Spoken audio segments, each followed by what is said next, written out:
Well, Yeah. on that note, welcome everybody to the new episode of the Group Hub podcast. We're here for the great Ramattra debate with the Avengers assembled.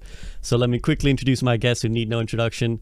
Apologies if I'm a little nasal. I'm coming down with something, but hopefully I won't die. In the bottom right is my man Samito. Samito, what's up? What's up, dude? I'm just hanging out. I had some Costco quesadillas, as they say in Kentucky. Quesadilla. No, doing well, man. Just happy Friday. Excited for the weekend. SantaCon's tomorrow in Cincinnati.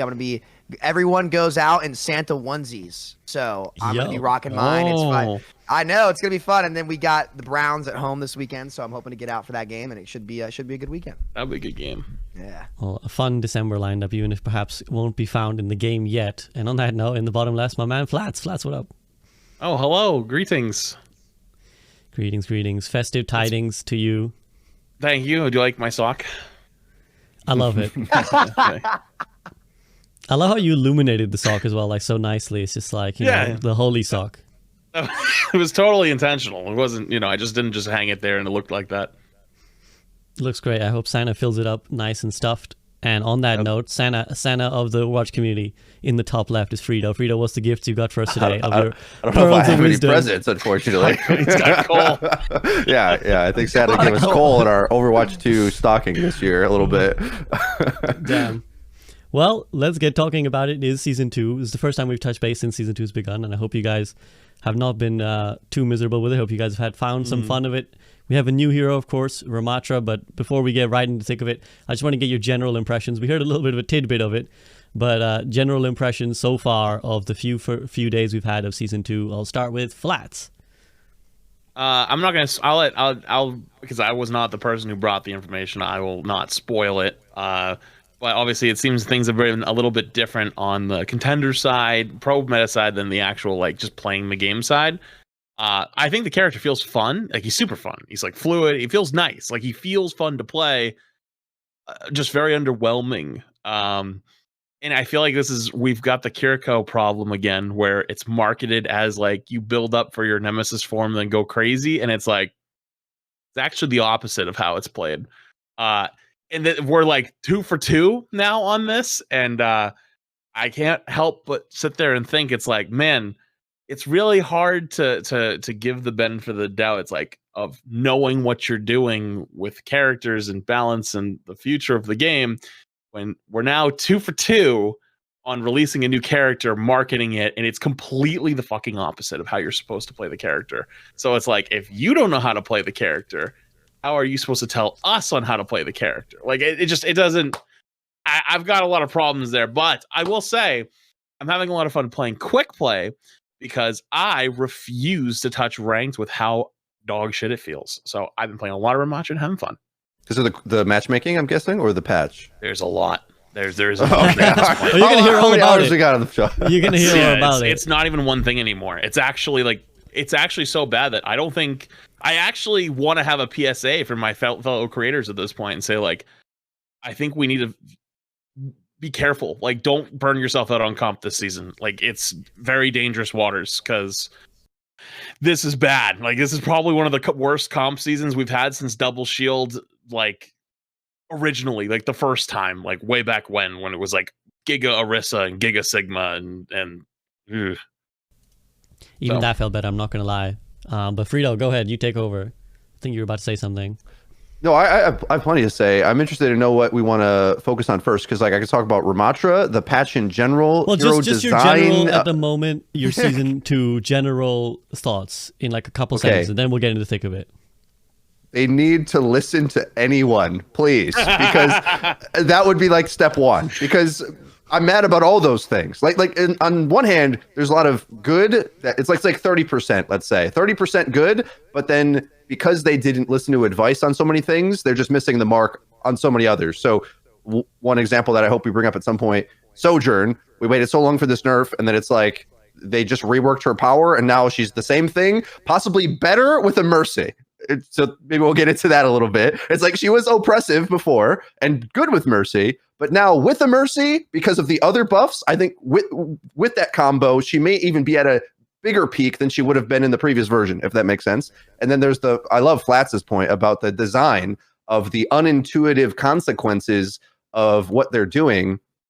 with Kiriko, for me, the healing values were nuts, and they dreamed that it was like hard to hit. But because of that, she can play defensive for ult. And Ramattra, and I just made a video, you guys wouldn't have seen it, just released it before the show. But talking to some other creators that are or streamers and contenders players scrimming in that region. Not to say that Ramattra is going to be meta in contenders. That's not really the point. It's just that the play style he's advertised as is the opposite of what, I mean, Flat said this as well. So repeating it, but I kind of felt this too. Like even in my videos covering the character, they're like, well, he's really good with Lucio. And, you know, he's got this big form he changes into. I'm like, yeah, but you also gave him a long range staff. And surely if you balanced him at all, why would his numbers for those other forms equate to the other heroes we already have? Because obviously any character that has a lot in his kit has to be tuned down to a degree that is going to make sense that he's not going to overshadow them fully. So the only thing he really overshadows is the staff, and therefore everything else you'd much rather play to defend around using it and keep himself alive, as opposed to going in, which of course is the fun thing everyone likes to do. But I don't know. I'll get it out of the way early. Hero bans. Okay, there we go. Finish my introduction with that. And that's another one off. Hit bingo. There we go. Sam, okay. Break. Is this your turn? Yeah, Sam. Yeah, any mention of Brig? How you feeling so far, season 2? So, oh man. So a couple things. One thing that I want to touch on. Well, let me get my thoughts on ranked this season to start. I did not have very much fun my first day. The DPS role passive change really messed up Echo for me, which was like the only hero in my hero pool that was like, I would say like was kind of A tier and sleeper. Like I actually had a lot of fun playing Echo last season. Like I think she was a sleeper. I think I was the only person in top 250 with I had 2 accounts that were like Echo mains. Obviously you have like speedily guys who are like really good, like flexing to Echo every once in a while, but most of them are playing Sojourn. I found a lot of fun in that.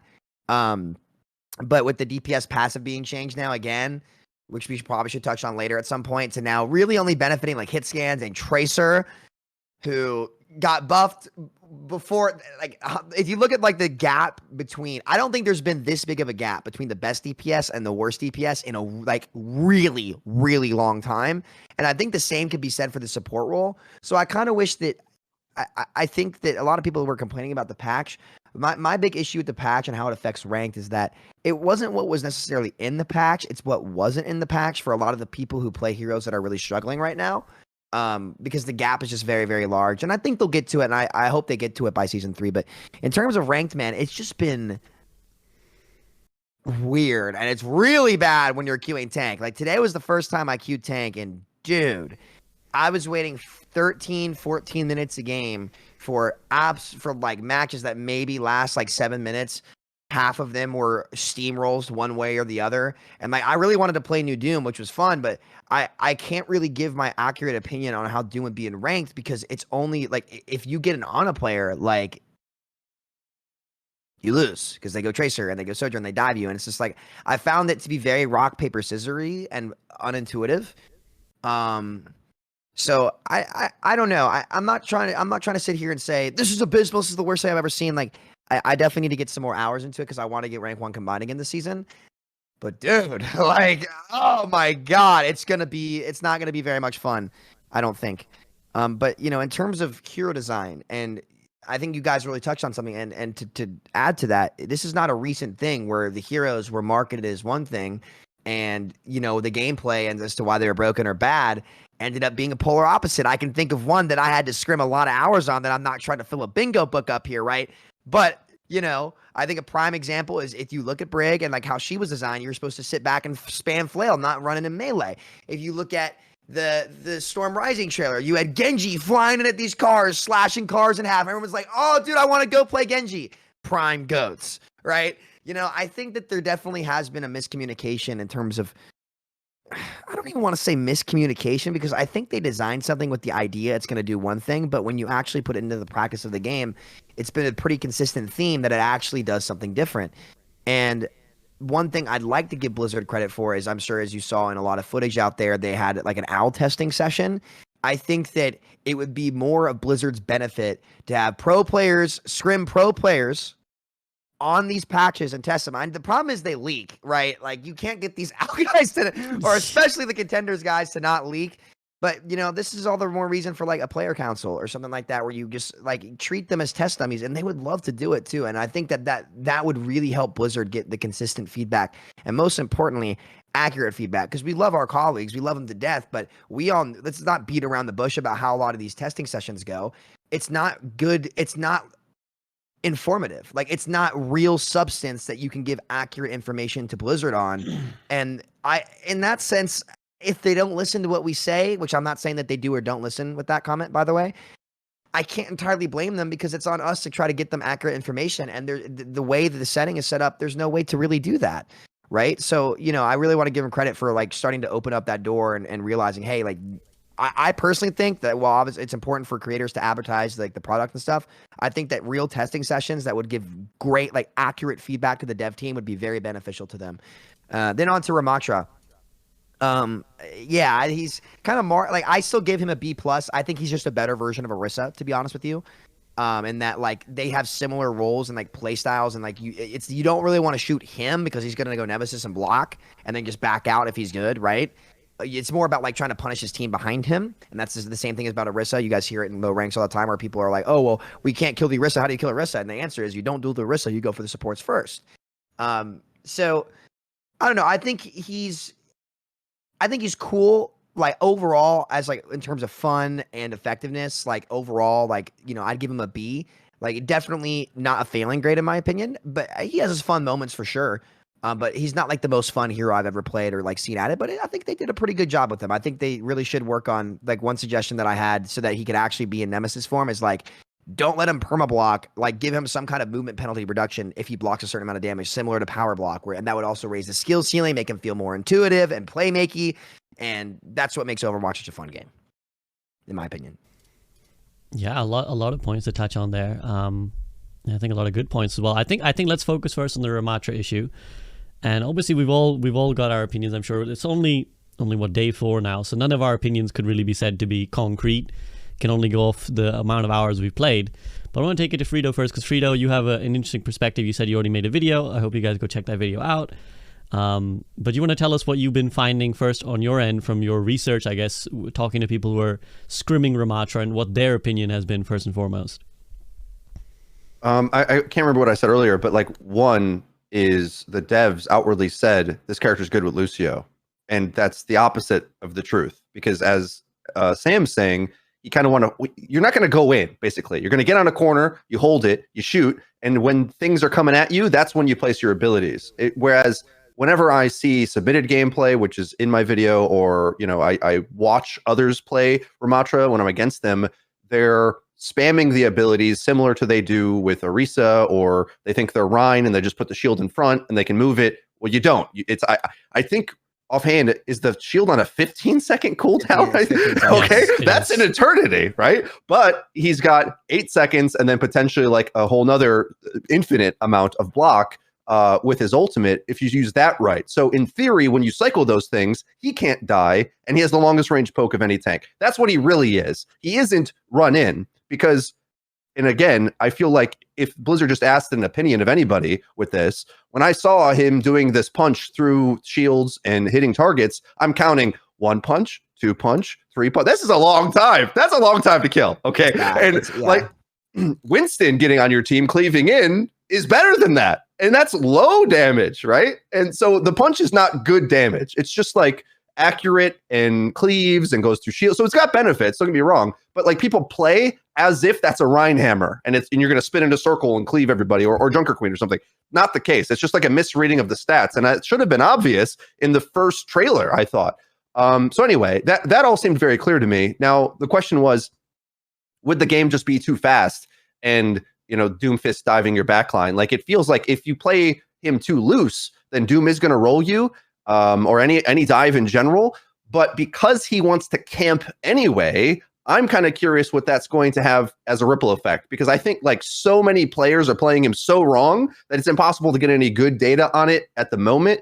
And it might even just be the case that no one ever learns him. It's not inevitable that we're like, oh, you're going to play right, because we know what this community does with this game sometimes. But I think once we properly test that, and another thing, I know why we have to have the hero lockout in ranked, but it's really sour to me. Not only do I not like the patch for a long list of reasons, but also that we have this like limbo period where there's a patch intended for the new hero and we play competitive to get a rank on the thing. And then it comes out 2 weeks later because it's got to be on a paywall and to make it fair for all the free players to get the hero. But then by the time he comes there, we have to then rebalance the game based on the quick play data of everybody who doesn't know how to play and isn't properly testing it. Are you keeping up with all this? Because then it's like, well, what's the point of any of this? It's just like a delayed wait time. And then by the time we get the data for the real testing of the new character and metagame, then the next patch is going to have to, it's like, how do we keep up at any point? When are we going to catch up, learn the game, learn what the reality is of the meta and adjust it in time? It feels like after all that happened in season 1, then the patch got delayed and we're already suffering from the ramifications of the delayed patch of season 1 because they didn't fix the problems from then. And it's just like overlapping. And I'm like, oh my God, this is Overwatch 1. I'm having nightmares. Like I'm waking up at night screaming. Like I've seen this all before. I tried to warn you not to do this, Blizzard. You're doing all the same things. So I'm recovering from being sick as well. You can hear my voice straining already, getting animated. But yeah, so I'm a little upset about how this is spiraling out of control. And none of this I thought was supposed to happen. I thought we were supposed to be reactive and be able to change. And the ball's in their court at this point. It's just that my expectations have been lowered because in season 1, it seems like every time they tried to start the sprint, they just like broke their ankle and fell over. And they just keep like, oh, we're going to get going. The game's launching, guys. And they just keep falling. And I'm like, get up, get in there, Timmy. And they never got in the game. And I'm like, okay, the live game is here now. This is the time to prove that you can fix these things. And why are we surprised that Sojourn's still good with a Mercy Pocket? Like, we all know how breakpoints work. It took us like 10 seconds of them releasing this for people to like, oh, wait, no, you still can do everything. And in fact, now that your ult's probably better, on Twitter, finding like, well, that and just ask anyone's opinion before you make these changes. We understand your game. And how many heroes are you going to keep releasing over and over again where you tell us how it's supposed to be played and we show you immediately you were wrong. So you can't keep doing this and expect the game to work well. Okay. So I'm a little upset considering how optimistic I've been about this game and how many L's I took on trying to back their bad decision making and just to have my heart broken again. And we're all back in the same place. And okay, fine, you were all right. I was wrong. Whatever. Let's move on. I want to fix the damn game. So that's how I'm feeling. No, I think it's a good point and one worth at least pondering on a little bit. Obviously, we're trying to talk about Ramattra, but I think it's a relevant point because I myself have not enjoyed Overwatch 2. If I gotta give like the overall picture, like I really was ready to love this game, and the first couple of weeks were really fun. I guess just because you're like new toy, and the sad thing is the core of the game is great. Like 5v5 still feels great. A lot of the hero changes feel great. I like a lot of the peripherals as well, like the sound and the looks and stuff. But then the experience of playing the game has largely been miserable, and a lot of the decisions have made me question as well, like where we're going.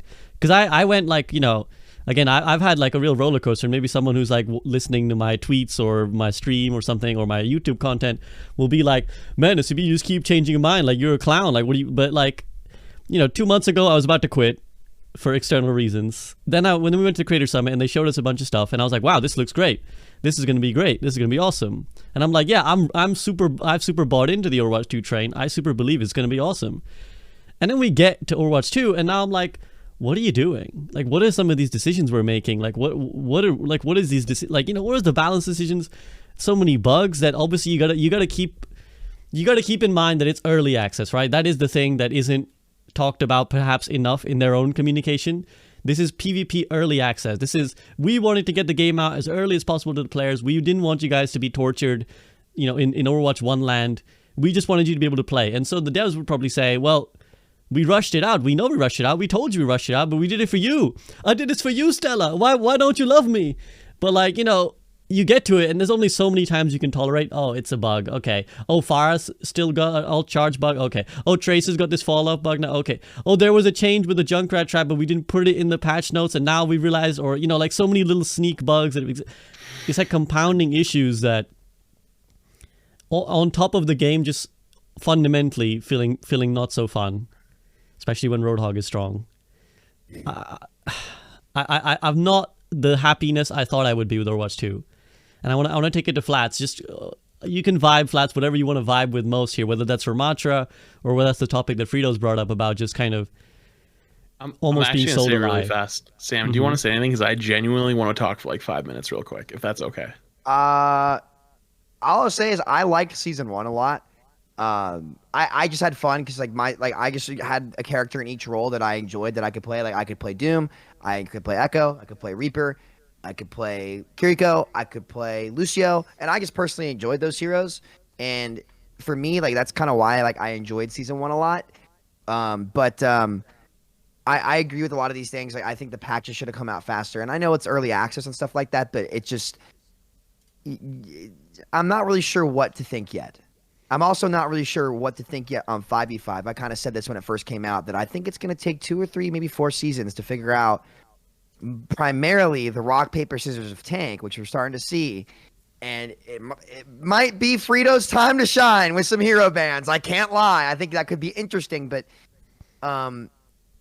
yeah, I'll put it over to Flats here. I don't have too much more to add on to that, but I'm still kind of in a wait and like I almost haven't figured out in my mind what I want to say and think about it and have my decision made, but I want to give it to the end of the season to like come to my conclusion. I'm going to quickly just add on what Sam said, which is that, you said you found a hero that you enjoy in each role. I think, ironically, another of the lies that potentially was sold in Overwatch 2 was you could play whatever you want. Counter picking is not going to be so much of a thing, and hard counters will not be such a thing. And partly why I've had such a miserable experience is because I feel in Overwatch 2, you have to like meta lock harder than you did in Overwatch 1. And I want to play like Ana and Zen, and then you're just getting fucked if you're not playing Kiriko, Lucio, right? And it's like, I want to play Sigma and Rhine, but no, you get fucked if you're not picking Roadhog or, whatever, or Zarya at the start of launch or whatever. And so, anyways, I think that's partly where my grievance has been, because like you said, you found these heroes that you just had fun with. It's better, but the core issue was never changed. No. Well, they now say they want you to hero swap. Well, which is not what they told us to our face. We'll get to that we'll get to that whole thing in a second. I'm sure we'll have a little dedicated section. But now I've got my takeaway that I've just arrived. So I got some chicken wings, and I'm ready for Flats to go while I munch. And I'm just going to be the Michael Jackson meme, but with chicken wings. Go, Flats, go. I'll get some snacks too. Go. I'm gonna be completely honest with you. I don't know if I'm turning towards like Freedo's side or just going into my evil cycle at this point. But I actually am no longer even hopeful for competitive side of Overwatch. I think it's genuinely dead. I think this game will never die in terms of content. The content is always going to be top tier. The skins, whenever PvE comes out, if it's anything like that Halloween event scaled up, we're going to be set. As content creators, we'll genuinely be set for at least the next few years. This game cannot die. But I don't think they're going down the route of caring about anyone who wants to play the game competitively anymore. I think those days are done. I think that the decision has been made to go towards the casual side. And that's actually kind of good for us as creators, because the game's not going to shut the bed. Like our esports probably going to it's going to die. Like nobody's going to care about it. Like, it's not going to have the attention it needs. And honestly, I don't know if that's even for the best, but I've got to the point where I'm genuinely kind of like just hopeless for it. I've never had less fun playing ranked ever. I played quick play the other day for like 12 hours. And then even yesterday, I played quick play for like 8 hours. I played an hour and a half of comp and went, yeah, I'm done. I'm good. I'm done playing. And I wasn't even playing high elo. I was playing on support with a 5-stack. And it's like, I can't even stack, because if I stack, no, first off, never mind. We're talking about like snipers and people kind of like obviously trolling, like having stack of like, me, Emong, Seagull. There's a lot of people that are watching, and there's a lot of people that want in on it. They want to either ruin it or, be in the spotlight, whatever it is. But on top of that, too, the matchmaker is still the old Overwatch 1 stacking matchmaker, it feels like. So, like, games are harder. But on top of that, if I want to play solo queue, then I don't have anyone to play with. It's not fun. There's not really, like, friends. It's the same boring ranked. Like, people don't either talk, they don't try, they don't care. And when those that do, they're just annoying. Like, they just kind of, like, sit there and shit talk and do whatever. And it's like, dude, I actually don't think at this point, like, I genuinely give a fuck anymore. Like, what's the point of even high rank at this point? Like, genuinely so there's 35 or so million new players, right? Or playing Overwatch 1, like when it released. let's say, that's a massive increase from where we were in Overwatch 1. None of them give a fuck about who's rank 1. Not a single one. Like, there's the only people who care about who's rank 1 are the Overwatch 1 diehards. That's it. Like, the new Overwatch 2 people do not give a shit. If you are top 500, that's all they care about. You're the top rank in the game. That's all they literally give a shit about. They will hold on to that, and they will still watch your content, and they'll still be a part of it. And I'm getting to the point where it's like, why do I even care about fixing this game? Like, what's not even my job? I don't even get paid for it. And like, you see all these big streamers come in, they get paid. Like your summits. They did that big tournament with Summit and Timmy's. That was a fucking disaster. What happened? Like, one side ended up having a bunch of pros and ex-pros. The other side was like fucking silver and gold players because Summit thought it was his friends. Well, guess what? Summit's not playing Overwatch no more. He was playing it every goddamn goddamn day, and now he's not playing it no more. Like, what do you think happened? They did him dirty on that broadcast with that weird clip of him being like, "Yep, we're not winning this." Like, how many more things are we going to fuck up? Let's not even talk about the balance of the game. Anyone could have told you that Sojourn was still going to be broken. We got to play test it. We literally were all like ringing the bell going, "Hello!" Like we're like, "Let us off the train! Let us off the train, please!" Like, we're not going to die! Like, we're all screaming. And even the Doomfist stuff. Doomfist is giga buffed. But you know what's so hilarious is Hog is so much easier to play and so much easier to shut that down that it's like, unless you're Sam, Quake, Zebra, someone who's actually good at Doomfist and good mechanically understands the character. For those who don't know, Sam sat down with me like an hour and taught me how to play Doom. And I'm still not very good at Doom, but I know how to do like these little fluid like cooldown rotations. And like, don't get me wrong, mid-fight I still get lost, but I know how to entry and get out. And it's like those little things made me a way better Doomfist player. But you know what still happens? They can just pick Arista or pick Hog, and Arista just because like it's good against Doomfist, but Hog, and they just sit there and they just wait. They just sit there with the fucking hook, and that's it. And guess what? They can one tap anyone. You know what's funny? Roadhog can one tap anyone, any squishy in the game. Reaper, May, anything. You know Reinhardt actually can't one tap Reaper in May. It's 225 damage, not even 250. So you're telling me an ability where you have an 8-second cooldown that you have to fly across the fucking map, choo-choo, bitch, and then you actually, the best part of Rhine Pin is to actually pin the other tank off the map. That's the only useful part of it. You can actually do it on Roadhog, have self-heal, and you're doing more damage over time. You actually do more damage to the enemy tank because Reinhardt swings only do 80. Roadhog, like regular shots, probably doing the range of like 150 to 250, or if you're hitting most of it, you're hitting mostly headshots, like 300 if you're actually like nailing the right click headshots, which is much harder to do. But point being, the balance is actually so bad. Like the fundamental understanding of how to play this game is so broken that I actually don't know if it's even repairable. Because Sam has talked about this in the past. Goodman's not there anymore, but it's the same team. Like it's the same team of people. So the philosophies haven't changed. Even though it's 5v5, the best 5v5 patch we had was beta 1. And ever since then, we've been on the downhill. And I feel like so many streamers and so many other people put a lot of good faith in the stuff that we were told. We were made all these promises and we were told it's going to be good. And it's like, we've had so many opportunities to fix it. And it's like, always there's an excuse. And you know what it feels like? It feels like when you argue with someone about Overwatch and you talk about, hey, you know, like this fight, you know, we should probably speed in here, you know, like we should get Lucio, we can speed in. And someone goes, no, actually you can play Zen, you can play Poke. Yes, both answers are technically correct, but there's one that's more correct than the other. And that's what we're having now, where we ask for something or we say, hey, like we need a balance update fast. We got to go faster. We figured that out in Overwatch 1 that you need to do balance patches every 2 weeks to keep the game fresh. It's not like Apex Legends. It's not like Valorant. It actually needs to have quick balance because it's how fast the game moves. It's very different than those other games. And we've decided, nope, we're actually going to do it our way. We're going to get one balance patch every or I guess every month, because it's like one mid-season and then a regular cycle. And the regular big patch did 0 to change up the meta. So how am I supposed to believe that the next mid-season patch is going to shake it up? Because one, Freedo is right. We're reactive. We're so reactive with our patches. This patch for Doomfist was off of our opinions in early October, because we didn't get to have, like, we didn't get to even talk about anything else past Zarya, because we didn't get the Zarya patch out till the 17th of November.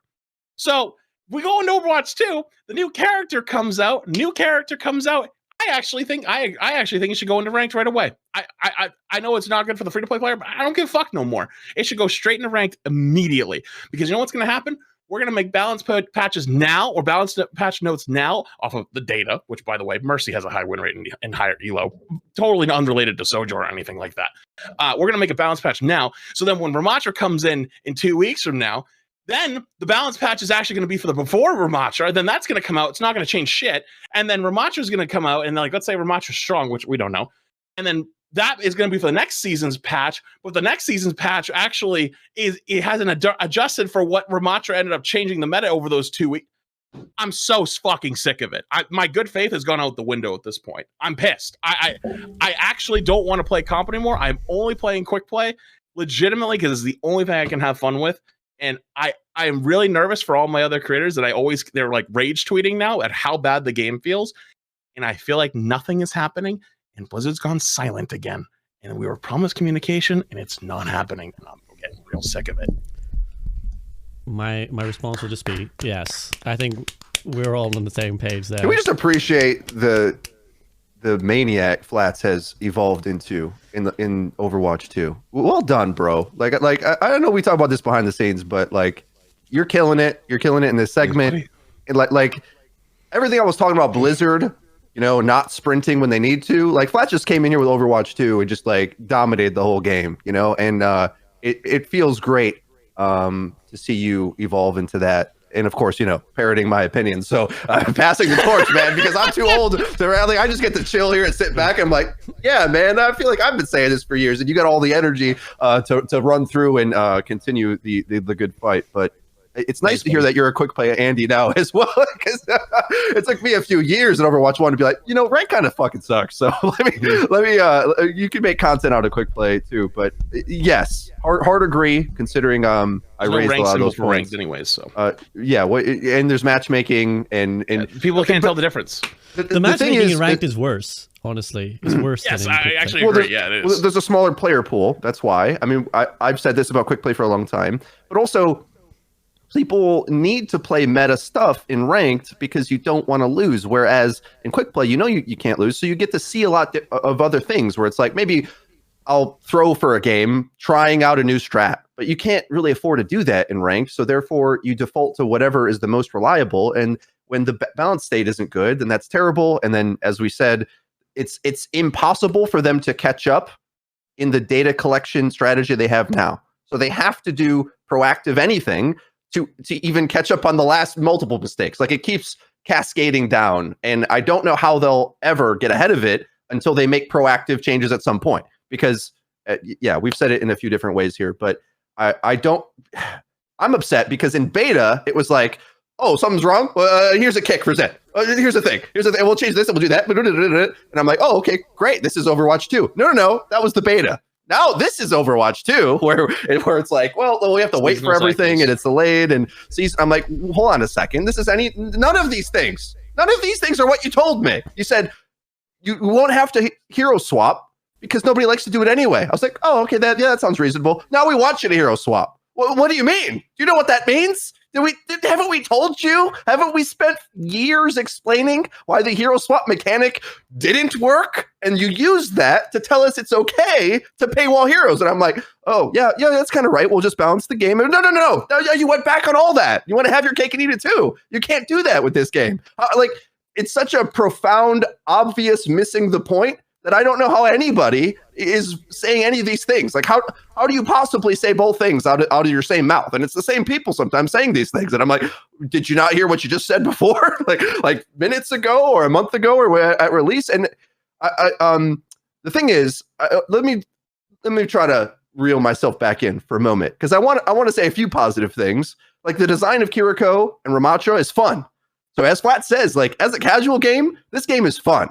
But we don't want to just think about it as a casual game. We want to take this game seriously and appreciate it and build it to a higher level. But the system they have to continue the content pipeline and keep on this schedule and cadence and making sure that they don't harm the player's experience with, delaying Ramattra, for example, into ranked, it will never fix, basically. That's what I tried to outline before. Like, it's so much worse than anyone seems to see, because they physically cannot gain the information to make the right decisions. So I'm like, you got to then use your brain, okay? And ask us, because so many of these things down the list We told you that. We told you that. We told you that. We told you that. And now you need a month to learn the things we told you to begin with on so many issues. Ramattra, Sojourn. And it's not necessarily like one person knows, but collectively, we as a community talk to each other. And one person will have an idea, we'll test that and go back and forth. And they just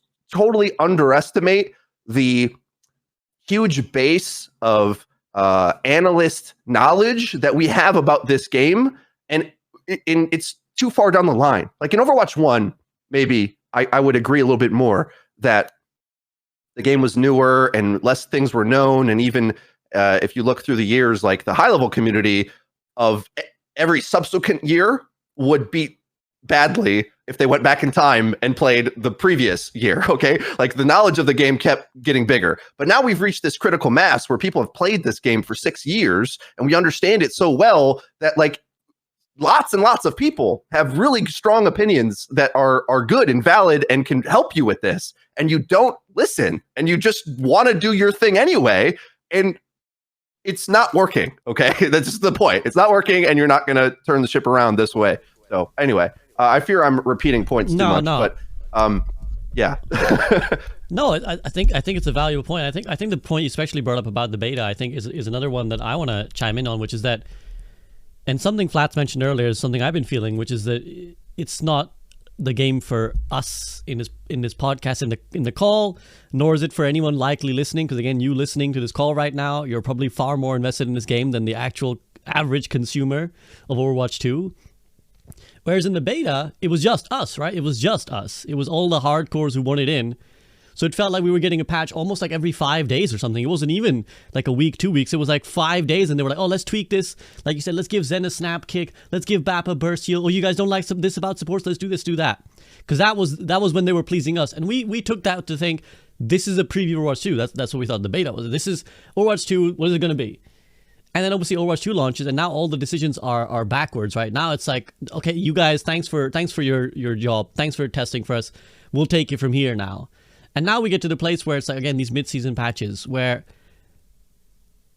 the thing is, I think the devs would probably say, I'm trying to be fair, okay? The devs would probably say, it's only been a week, guys. You can't surely be so sick of Sojourn or whatever, right?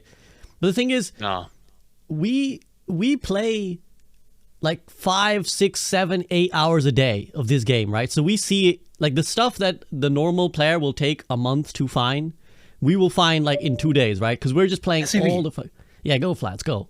They said to us on Twitter, unironically, that Mercy's win rate goes up as you climb through the ranks. Do you know whose also win rate goes up as you climb through the ranks? Does it start with an S and end with an N? Yeah, for anyone who can't figure that out, it's Sojourn. So the fact that can't be figured out, like, I just can't take you seriously. Like, I can't. So like, did they say, what exactly did they say? Did they say? So Skiesti was kind of in the responses to Alec, the lead hero designer. I think Skiesti asked a follow-up question, which was like, well, you know, something about just the state of Mercy. And they responded saying, well, she actually has a really high win rate and pick rate in GM. I think she's like top 3 on both. She's the third best support in the game right now, I think. So yes. But yeah, so did they, because it's not just Sojourn too. Like I would say right now, Sojourn is definitely like the role that it fills. But let's go even bigger picture than that, right? The reason why a lot of the times in especially in this game too, where you can see like Mercy's, you know, do better without the ranks, because the DPS players tend to be better and know where to position and pick heroes around it. And I think Sojourn fits that bill the best right now because she's the best. She's the most mobile ranged hit scan in the game with that burst potential, right? And so I'm going to agree with you a little bit, SVB, about like being fair to the devs and saying, oh, okay, well, you know, well, she actually does like well as ranks go up, but like, how would you guys know about Sojourn? Well, we know about Sojourn because the second we saw the character, we knew because of how the damage stacks, because it comes from our fundamental understanding of the game. And I want to chime into Flats' rant a little bit too, where, you know, Freedo, you kind of said like Flats has gone full maniac. That was me 2019, 2020. I lost my mind. It made me mental boom. I had to stop streaming for a little bit because I literally couldn't take it anymore. And if you want the cold hard truth, I'm going to drop a truth bomb right now. And this is going to piss people off, but I don't care because it's the truth. And that's just what I'm going to say. The opinions of people who fundamentally understand the game more should be more valuable than the people who don't. I'm sorry, if you're bronze, your opinion is not worth the same as someone who is GM. Do you want to know why? It's not that your opinion is worthless, but what you're actually going to say about the game and understanding how the game flows, the margin for error is so high at these ranks in terms of how people are performing because mistakes are made so much. Like an accurate take on balance, it can't happen because of how the game actually executes, right? I talk about this all the time, about the margin for error at the different levels of play. I'm not saying that your opinion shouldn't be listened to on whether or not you enjoy the game, what you like about the game, what you dislike about the game. But when it comes to an actual character's effectiveness and how it functions in the game, the pro players understand more. They are experts on the subject. They know more objectively, and that is not up for dispute. I really don't want people to take that as, hey, you know, your opinion's worthless, blah, blah. That's not what I'm saying. But you also have to recognize that people who are high ranked, who are pro players, who do these things, they have a level of understanding of the subject matter that is far beyond and far exceeds anyone on the dev team, right? And so as for like the comments of them like not listening or doing whatever, like I'm not really chiming in on that part, but more so like the long-term concept that we've talked about where it's like, hey, you know, should pros like have more say and balance? Should pros be able to do this? And I think it's unfathomable to me that the answer would be no. I'm sorry. I think it's ridiculous. But continue. I think I know why. Why? Because they want the casual experience. They want everyone to have that fun power trip of playing the video game, where like you play. I was gonna say Reinhardt, but that character's terrible. Like you play Roadhog, and then you walk in on tank, and you pull somebody in, you one tap them, like, yeah, I'm insane, woo! Like you only hit 1 out of 5 hooks, but it's like you got a big kill, I'm carrying, woo! Like the TikTok Moira's like go in the back, like they throw a damage orb and somebody dies. They're like, yeah, I'm carrying. It's like, dude, that's what they want because that's an addiction that people will keep coming back and playing for. No, absolutely. Pro balance is not going to get that, and that's what they're doing. And I agree with you, Sam. But I'm saying like. That's what I think they want to do. I think we're fucked. I think we've been left out to pasture. That's Activision in general nowadays, too. You see it in Warzone, but I would argue that just because you have pros balance doesn't mean that people wouldn't be able to do that at low-level play. Like at the end of the day, the playmaking capabilities will still be there because, again, the margin for error is so high, anybody can make these plays happen. I would say that right now, believe it or not, I think that with how the game is balanced, with the gap between the DPS heroes and the supports being as big as it is, I would say that it's even harder for people to pop off with the lower-end DPS characters given the state that they're in compared to the rest of the game. And that's without pros balancing the game. Like I think that no matter what you do at low-level play, people are going to be able to make big plays and pop off. And I also think if we've learned anything about modern gaming, a competitive scene flourishing drives a casual product like no other. I think that's something that we've seen in games all the time nowadays. And I think there's a reason why Among Us died out as fast as it did, even though it was an incredibly fun game. Everyone learned the meta. And then it was like, okay, well, why bother playing? And the game kind of fell off a little bit, right? But and again, I think that regardless of who you have balancing the game and who you have listening to the game, the casual scene, as long as there's content coming out, will still thrive no matter what. And people are going to have those pop-off moments. That's the one point where Flats, I see what you're saying because you're arguing their point of view, but I think their point of view is baseless because what about pros balancing the game and having the game be balanced at a high level play where the margin for error is the smallest? What about that would damage low level play? Because in fact, the opposite tended to happen in Goats meta. Remember, they buffed Reaper to counter Goats, and all of a sudden, low-level play got destroyed. And that was because they didn't listen to the pros saying, until you change how break heals, this meta is not really going to go away until you have to change. And they ended up buffing every DPS in the game. And DPS started demolishing support players in low-level play, but it didn't really do anything in high-level play. And if you had pros balancing the game at that point and saying people with a fundamental understanding of how things work and why they operate after, I'm not saying you have to know it beforehand and be proactive, but being able to read it months in and making an accurate assessment, I think that does less damage to the game than trying to throw band-aids on everything and say, oh, well, buff this, buff that. It was the power creep era. So I don't want to go down that rabbit hole because it goes down too long, but that's just a point. It doesn't have to be mutually exclusive either anyway. Yeah, it doesn't have to be one or the other. It's more about, I think a better way to say it perhaps would be you don't want either area of the game to be too oppressive. So there's some characters like at lower levels, you talk about Moira or Symmetra, for example, it's ridiculous watching them and what they can do at lower levels. And I think that's a problem. Torb as well is a good one. I guess I don't judge him as much because I play him, but when we're talking about high level gameplay, we're talking about hog and Sojourn and being able to cleanse a hog and the teamwork that goes around that. I mean, I think in the last podcast, if I recall, wait, wasn't it either? I can't remember if I was on this or I watched Flat say this, but he's like, I missed every hook and I just pushed E on the cart. I mean, like, okay, so there's something wrong, I think, if that's what's winning, right? And it's those kind of things that you curb. So you should just curve each side, right? You should like we didn't need to buff Sojourn. And I said this in the chat to you guys when this patch was coming out, and I'm thinking like, I think Sojourn's getting buffed, and I was a little light on the gas with it. Flash just hits straight up, is like, yeah, she's buffed. and I sometimes I'm more bold with my opinions on that, but like if we can read that, I can say before playing it, right? And we pugged a bit, but before it comes to live, and I'm like, I think it's buffed. Flash says it's buffed. It's like, why don't we just get asked? Is my point. Why isn't anyone consulted on what is clearly a buff, at least to some degree, on the character we were supposed to be nerfing? That doesn't make any sense to me. What were you going to say, Sam? I want to give an opinion on Sojourn real quick. I don't think she was buffed. I think she was fundamentally changed into the true play style that she was supposed to have, but the compensation buffs shouldn't have happened, right? So I will say it is less oppressive right now, like to play against Sojourn, because she could hold her one shot for so long. Like the ability to play like a Widowmaker, because that's so powerful with her mobility, like that almost completely overshot. Like it was the first layer of the onion, right? Mm-hmm. But like the core of the onion that made it this is gonna be a terrible analogy. Oh, I'm off my game today. That's so bad. I like this analogy. What are you talking about? Suck. Oh, God, come on, Shrek. You got this. You got this, Shrek. I'm in 15-minute tank queues, dude. No. Welcome. Yeah, dude. Oh. Yeah, dude. No, but like I think like now, like this is how she was supposed to be played. Like her ability to. Oh God, give me 1 second. So what makes heroes so good in this game is when you synergize all aspects of their kit and they're able to output a lot of things together at once. They're very strong. For example, Sigma being able to synergize his shield with his ability to damage at the same time made him better than Ryan in Overwatch 1. I would say it makes him better than Ryan right now, right? Like his ability to cycle those cooldowns throughout the whole time. He's doing two different things in the game that are incredibly strong.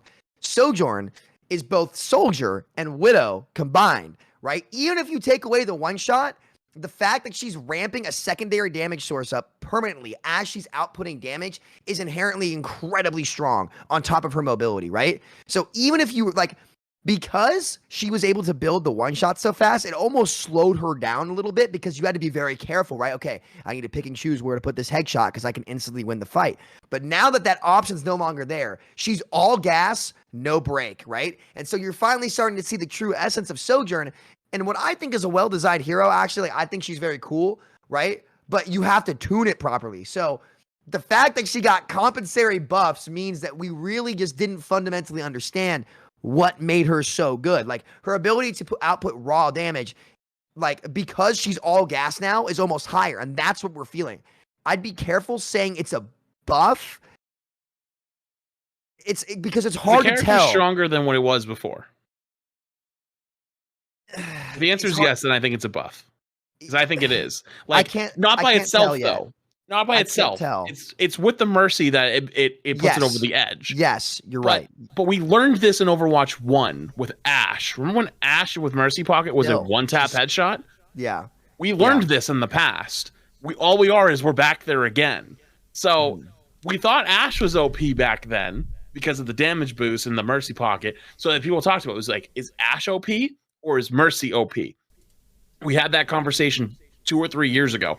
We're just back there now, and you're right. The game is like, it's just sped her up. Like instead of like being afraid and like kind of sitting in the back and like you see the glowing Sojourn, like as a tank player, you've been playing tank, you know what I'm talking about because you're a little bit further ahead and your supports and stuff are a little further back. You see it like it's like a shark in the back, like looking around, like yeah. And then you see like she goes off to the side, I'm like, oh, here it comes, shoop, boop, boop, and just like.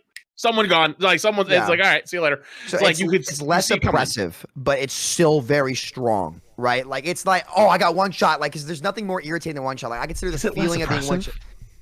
I'm trying to describe the feeling. Like it's Like, I can play around against her better because she can't one-shot me instantly, but she's still super strong. So I'm not sure what the word is I'm looking for yet, and I want to see the meta come out, because if it's a Doomfist meta and Doom ends up prevailing, right, I think it could easily be Doomfist, Tracer, Echo, Mercy, Kiriko, because all of those heroes like have insane mobility, and the Echo Mercy has the ability to kite the Doom, which Sojourn wouldn't. So it's more like, how does she indirectly fit into what's good? Like, on her own in ranked where people can't do that, if she has a Mercy pocket, she's going to floor, and you're absolutely right on that. But again, like, this is what, like, I don't know yet, and that's what I'm trying to say is I don't know yet, but we should be careful with our words. Because if it comes out, she's not meta, and they're like, oh, well, you guys said she's buffed. She's still super strong, and what she was originally intended to do, it's just her railgun was so broken before. She was playing the role you wanted her to do and the Widowmaker role at the same time. So we never have gotten to see what she's meant to do. What meta are you talking about? Are you talking about pro meta or ranked meta? I'm talking about like top, like if I'm in GM1 queuing, what is the best comp if you have flexible players trying to play? So I would say the pro meta. For sure. But in the ranked meta, you just get a hog. Oh, God. When you, I think you're going to have hog and you're just going to play Sojourn. You're just going to farm one taps. You're just going to keep going, keep going. So, and that is impressive. They shouldn't have buffed some of the things that they did in compensation, because she was still fundamentally super, super good. We just never saw her true fundamental play style in the not sniper class. Thank you for helping me flesh on this out. But like as the actual soldier-esque hero, she just did not need anything to compensate. Agreed. Hello guys, SCB here. Just want to quickly interrupt this episode of the Group Up Podcast to say that if you've been enjoying this content, then please do consider supporting me directly via Patreon.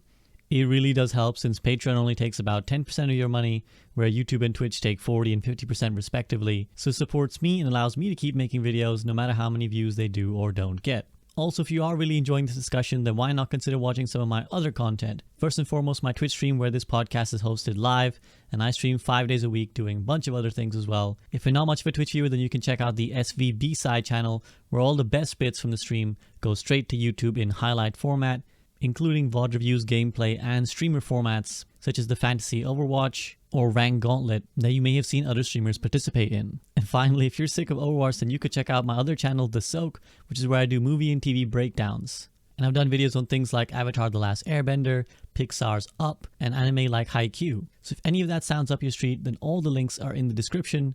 But now, back to the discussion. I just want to chime in again. I just want to chime in, and again, I want to try and provide a different POV if I can. Just that's what I'm supposed to do. I think the devs, if they look at it, they probably say we did what we wanted to do, which was that we said we were going to try and change her. We weren't going to try and arbitrarily nerf her because we were already worried about how she's performing in the metal ranks. We want to change her power to be more accessible, if perhaps was between the lines, right? So they'll probably look at this and say, we did it. Because we made it so that now you don't have to one-tap headshot. So it's not just GMs now that are finding power on Sojourn. Everybody can find power on Sojourn now. And okay, maybe you guys don't like her being meta. Maybe they might even accept. They might be like, okay, maybe we made her slightly too strong, but we did what we were supposed to do. And again, I guess it comes down to like, what is the core experience? What are we aiming towards, right? From the devs POV. From them, it's all about the win rates and the pick rates, right? I think that's probably the Bible that they read from, which is like, how is the hero performing? And yes, we don't like it. I don't like it. But what is the core experience they're targeting? The person who is there, the person who's playing quick play all day, every day, who's playing in like gold and platinum, because that's like 50% of the player base, even if they do play comp. It's who's buying the battle pass, and they're funding the game. And again, it's like I've lost my mind, to be perfectly honest, just like trying to rail over the like, why aren't we being listened to? And maybe we sound like whiny babies to people listening who are like, well, I don't care about you guys and your content creators and your GM games. Like, who cares? Like, I don't want this. I want to be able to play Sojourn in my game, or I don't want this to be a thing in my game. Like, Roadhog is fine in my game. Actually, it's Genji who's more oppressive in my games. I'll throw you some Junkrat nerfs, so you agree. Well, yeah, and it's just like, but you got to look at the decisions that are made, and they always come back to the same core experience. It's like, again, why? Because I was trying to process. I'm like, why wouldn't they patch sooner? Well, because if you're a casual player, you maybe don't log in that often, so you don't want to be overwhelmed by constant patches that constantly change the game. Why do we need map rotations? Like, let's not kid ourselves that 90% of the player base of the hardcore community haven't played these maps like for 6 years. Well, because if you're a brand new player to Overwatch 2, they're all new maps to you, so they would all be overwhelming if you we're thrown into the entire map pool. So we narrow the map pool so that someone who's new has time to learn all the games in the limited, because in the 2-month window, this is the thing. We probably play as much Overwatch in 1 week that the average player plays in the entire season. So we get annoyed in 1 week in the time that it would take a normal person to process the entire season. And then at the end of the season, they might be like, I'm ready for a change now. I'm ready for a different character to be meta. I'm ready for a new map. I'm ready for a new map pools. I'm ready for a new hero. Because we play, and this is the thing, our experience doesn't matter, which is a horrendous thing to have to come to terms with. I hate it.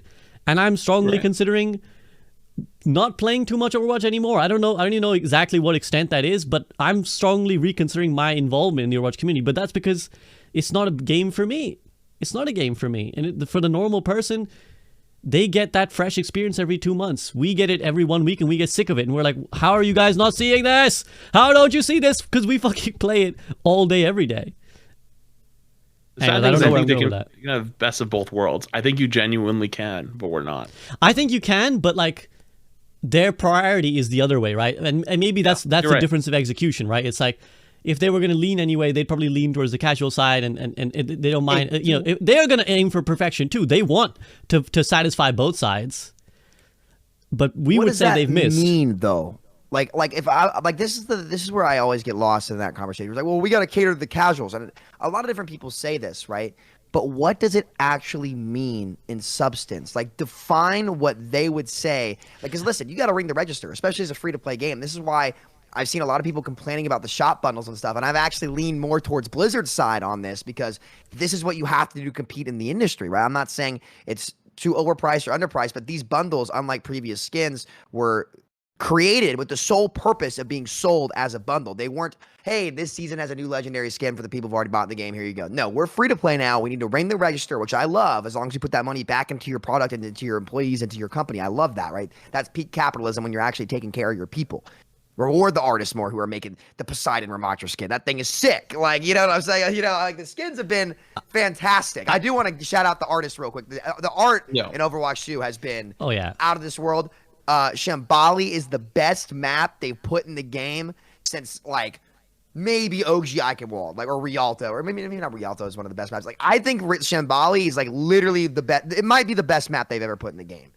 From the artwork to the gameplay, I love it so far. I've really enjoyed the map. I know some people might disagree with me, but I'll let you know when I played it. I wouldn't go that far, but yeah. Yeah, I listen. Good, well, it's bad. It's bad for Ryan, but for me, I love the map. Ryan's bad everywhere. Yeah, touche. I love the map. I love the design. It's just fun. But like, what does? And this is where I think I have an answer. Go ahead. I think I have an answer because I think the way we see the game is at the highest level. It should have sanity. There should be a rule set. It should be the highest skill heroes reward the most, and it plays in a way that makes sense. And then everything else trickles down. Like, that's probably our POV, right? We're like, everything else will sort itself out once you fix that.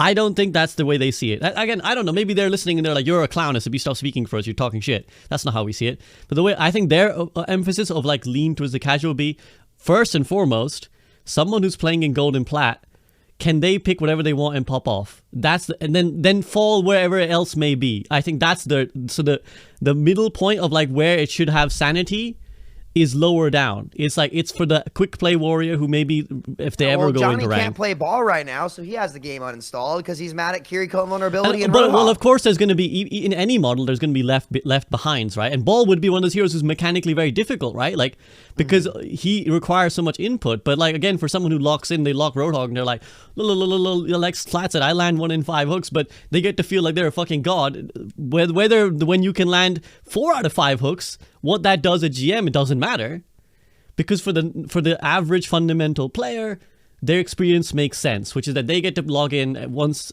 or twice on the week and have fun, and then log off and not have to think too hard about how to play their fucking hero. I'm just gonna say this to close it out on that subject. I think a product that's designed to be soulless is destined to fail. That's all I'm gonna say. But Overwatch will never fail at this point. It's not possible. Like with the new, it's not soulless. It has content coming out. Well, yeah. I mean, like Overwatch is going to have content coming out for the foreseeable future. Like, you know, and we haven't even got to PvE yet. You know, I can see like at least the next 2 years, nothing. They ain't going nowhere. At least for 2 years. But I think you are right though. Maybe not. I don't know if intentionally. With the soulless part is I could definitely see people kind of being a little bit soulless to it, as just treat it as a casual game, and I think we might enjoy it better.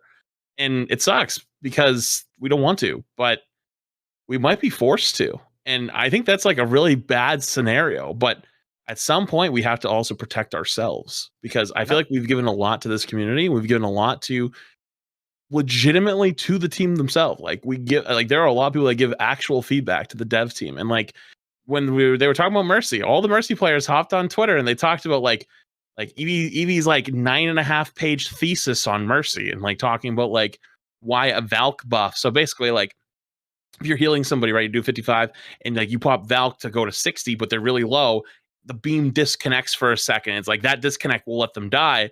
Like the buff could be just making sure it doesn't disconnect. I feel like that's a very simple ask, and they've been asking for it for like 2 years and it never happened. Instead, you got 5 extra damage. So it's like, or sorry, 5 extra damage, 5 extra bullets. My bad. And faster swap speed. So you should be doing more DPSing as Mercy in case you get isolated away from your teammates and need to defend yourself. But point is though, it's like I wonder at what point like you kind of just defend yourself at this point and like try to go more casual instead of going in on the comp stuff, because like I don't know, dude. This is scary. But when you look at a change, that's exactly where it makes sense, though, right? Where you're like, who the fuck asked for 5 more bullets and a faster swap speed? But then you think, well, who's that for? It's the person who runs it on quick play and gets that one funny moment that they get to share with their friends where they pulled the Glock out and killed someone. That's fine. Right? I didn't mind it personally. No. I mean, I'm not saying. What I'm saying is like, again, it speaks to where the emphasis lies, right? Like, because again, I agree. Like, the Mercy players have written essays. I think Doom, like Quaked got a full community survey from all the Doomfist mains where he tried to gather them all together. And I kind didn't read it. I was laughing because like it reminded me. I don't got enough time in my week to do that. Well, I'm in the full Freedo arc now because it reminded me. Remember, I think all of you guys participated a while back in Overwatch 1. We did these pugs about hero bans, and I got all of you to fill in a feedback form, and I got everyone in chat to fill in a feedback form, and we had like 2,000 form filled about like how people felt about hero bans, and I was like, I'm gonna write a fucking PDF document, and it was literally like 10 pages long with an introduction and abstract. I sent it over to Jeff Kaplan, and he was like, "That's a cap, dog." That was like the extent of what he said. He's like, "Cheers, appreciate the feedback, but no thanks." And I was like, "What the fuck? Like, I thought you guys wanted our opinion. I took every major content creator, put him in games, tested the system for you, got thousands of players to give their feedback, and they were like, yeah, cheers for that, dog, but you know." I don't want to say. I don't think I'm physically allowed to say exactly what he said, but he was basically like, "That's all. That's cool, bro. Cool story, but no thanks." So like, it doesn't matter. Like all this effort, like I agree with Flats. Like where it's like, I think I just lose my mind if I kept trying to like find a way to make this game make sense. I think I gotta stop, and I gotta take it to my man Freedo because he's been itching to speak, and I want to hear what he's got to say about this. I love the story you told, and since you told it, then I can give my comment on it, because I feel like prior to that point, you as a creator had this light inside of you, and every time you would speak about the game, it was with this like optimistic glow, and we would come on these podcasts, and I'd be the maniac, the only one, and SV was kind of like leading the torch and trying to come up with creative content and get a lot of people involved.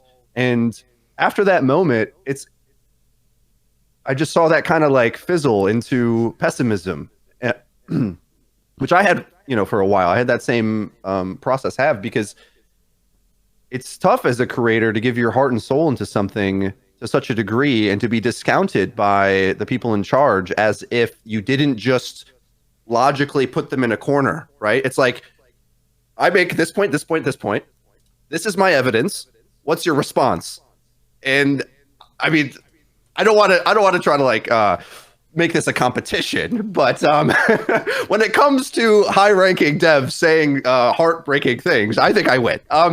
Yeah, I can agree with that. But that aside, so on one hand, I just feel like I'm ahead of the game on a lot of you with needing to take this cynically and take a step back and realize the game's not for us, which is sad because it can aspire to so much more. But on the other hand, I really think the only route I see out, which this is not going to happen, okay?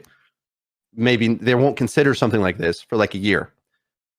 But when you have a game where certain combinations of strategies are too overly oppressive, the things you do in order to not just make a couple things run the entire game is you draft them, okay? And we've already, not only with SVB's hero draft thing, this goes all the way back to Jane, okay? In the GOATS era, tried hero bans. And here's one that's very interesting, okay?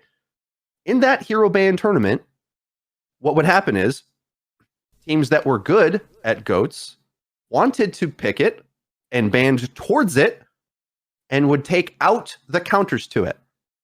And let me like, I don't know how many people watch, like, don't know these references, so I'm a little skittish to, like, require a lot of jargon, but if we think of the whole Overwatch 1 hero roster, what is the hero that enabled the counter comp the most? If you had to pick one, right? And you're like, I want to attack the counter comp. Let's see. This is a fun little game because I know the answer, obviously, of what it was. But does anyone want to take a guess?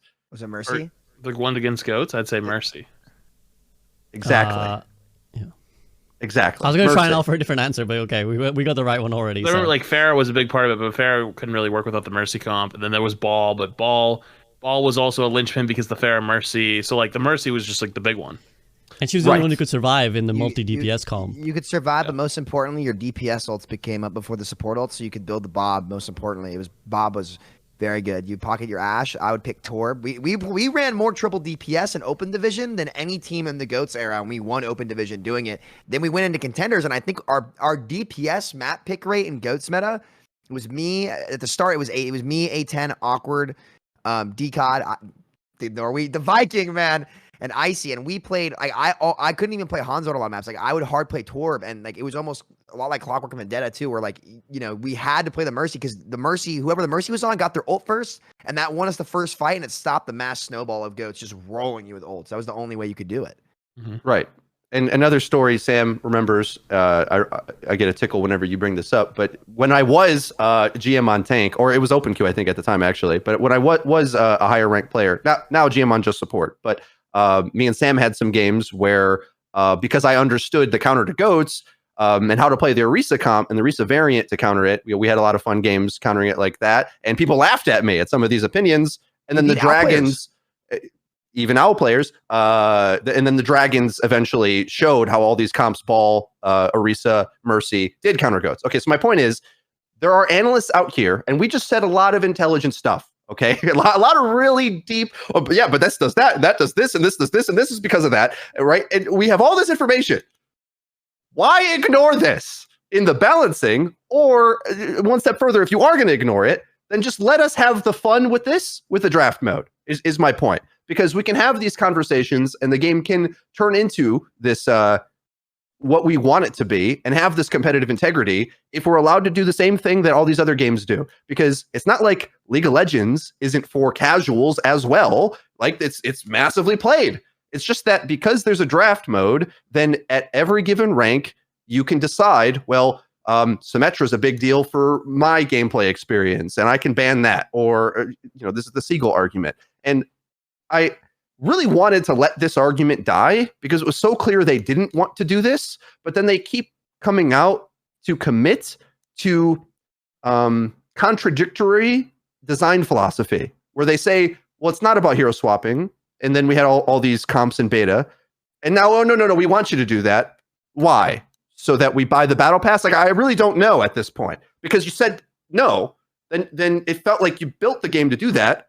And now you're okay with counterpicking, and we're telling you it sucks on tank, especially. Like counterpicking on tank is just like, this is terrible because, and I read some comments, a lot of casual players think the game is about counterpicking and want it to be about counterpicking. And what you don't understand is, like, there's a difference between improving a matchup and requiring now to full swap your comp and strategy. That's a big difference between, like, we try to think of like a really cool matchup that would be a good example of this. Well, the worst one, of course, is Winston, who's the character that just you have to swap when they pick the counters. But what would be more of a healthy one? It's like Ogre's Doom.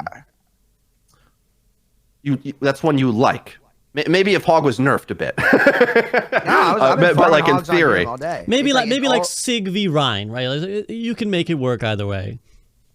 Yeah, right. That two different playstyles that are strong at what they do, and you don't necessarily have to abandon the entire thing you were going for because the enemy exists on something else, right? Existing on something else, hard counters. That's what we mean. We don't want hard counters in the game, and they do exist.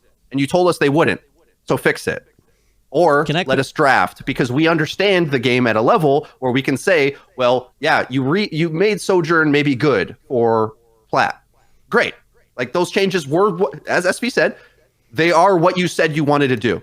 So you succeeded in that. You kind of like leveled out her medium tier base. It was something, since I mentioned her again, kind of the disagreement earlier between Flats and Samito, I think, is like the difference between Sojourn's like tank pressure versus like sniper pressure. And it's been kind of moved away from the sniper pressure into just sort of general damage dealer. But either way, like maybe let's say that's good for the average player. But what's not good is that now we can break the game so easily because we understand it, and we keep falling into these degenerative metas that we don't want to play. Like, it shouldn't be the case that we're in season 2 and one of our best creators is like, I don't want to play ranked anymore. Like, that should be the, ringing the alarm bells. Like, what do you mean? Like this is supposed to be the rewarding experience that we grind for, and we have to experience the game in a casual way because you don't want to commit to fully go towards that direction. And I just don't. I really try to see some of the Blizzard point of view on this, but I can't see it because the solutions I see, I don't think hurts anyone. It's just like the right call for everyone. It feels to me, and maybe that's my bias, but like I don't see where the downsides would be if we did some of these things. Either balancing quicker, balancing the way I'm suggesting, making a more competitive format.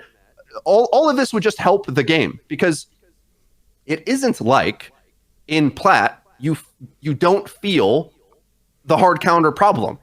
It's just like maybe you can abuse some broken BS too, but that I don't think people actually find that fun. It's like, that's what I'm trying to say. It's like the fun factor of the game isn't easily one-shot killing things with Sojourn. It's like the diversity of all the fun in the game, right? And some fun robs other fun. So it's mutually exclusive in some ways. And I haven't really heard the opinion that Sojourn's not strong enough. I feel like am I being gaslit? What is this? Everyone was telling me, every tier list I saw, well, Freedo, you're an idiot. You don't know anything. Oh, you're suggesting Platts play Soldier because his win rate's higher. Everyone's laughing at me for this. And now all of a sudden, everyone agrees that Sojourn was bad in meta ranks. I've been like trying to get everyone to see that's the case, but no one cared. And I don't see any opinions. I read a lot of comments. I read everything. Okay, I haven't seen this metal rank opinion where they're like, buff Soldier. No, they don't like her either. Whether she wins or not, it's not the point, right? This data-driven approach does not make the game fun. Data's important. Don't get me wrong, okay? Like it's important to know Soldier's win rate is actually higher, or Ryan's win rate is higher in gold and plat. That's interesting information. But you don't basis your whole opinion on that. You got to get all this from this show, okay? Like all of this is so much more valuable than, well, Ryan's got a 53% win rate and goal. That's not enough, okay? That you've only began the conversation, right? Like the IQ of the conversation of this game is as if it's launch Overwatch 1 and nobody knows what they're talking about. That's not the case anymore, okay? Because we keep predicting things and they come true. That's what science is, actually. If we make a hypothesis and say, like, this will happen, and in fact, we give you detailed reasons for it, and then you ignore us next time when we're right again, it's like, I can't do this forever, okay? Like, we've all lost our mind. Well, I have a rant I want to go on, but first I want to let Flats go, because I have a rant off of what Freedo said, but I know Flats, you haven't had a chance to say anything for a while, so I want to let you chime in if anything Freedo said vibe with you. I only have one thing. He brought up with data. I actually talked about it the other day on stream, and data is very important. I mean, well, I think a lot of people know I have like a media conglomerate of YouTube editors and media empire going on, and I have a guy Flats on Army. who does basically he's basically my data analyst, and he's over the past like year or so I've had him has taught me a lot, like certain things like in titles. having a certain word capitalized gave us like a 10% increase in viewership, and people clicking on it. Like they were like, oh, like that's like something draws their attention. And then we found out it's even higher if it's like an adjective or a verb, you know, like something that's like describing or something that's happening. And it goes even further where like certain thumbnails have certain like expressions, and it's like almost like calls to action, and like the differences between like what facial expressions happen. It changes the way that people click on it and the viewership you get, because you can end up kind of asking a question. That was actually something we did very early on in Overwatch 2, was many people were actually clicking on videos not to watch the videos, but to literally just talk about Overwatch 2, almost as if it was a Reddit forum.